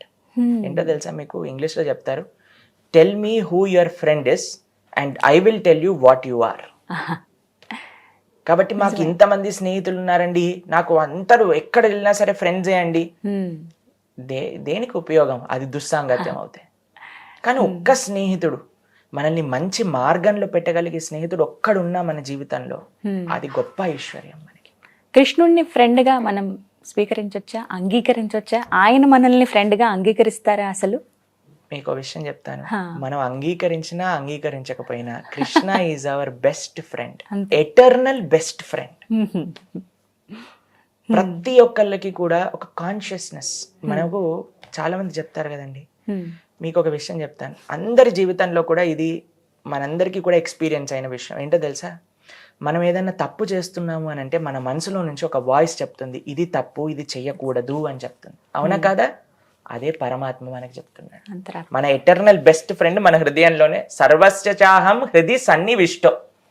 అందరి హృదయంలో స్వామి పరమాత్మగా ఉంటూ, ఇది తప్పు, ఇది చెయ్యకూడదు, ఇది మంచిది కాదు అని స్వామి ఎంత ప్రయత్నిస్తున్నా సరే మనం ఆయన నోరుని మూసేసి మనం అధార్మిక కార్యక్రమాలు చేస్తాం.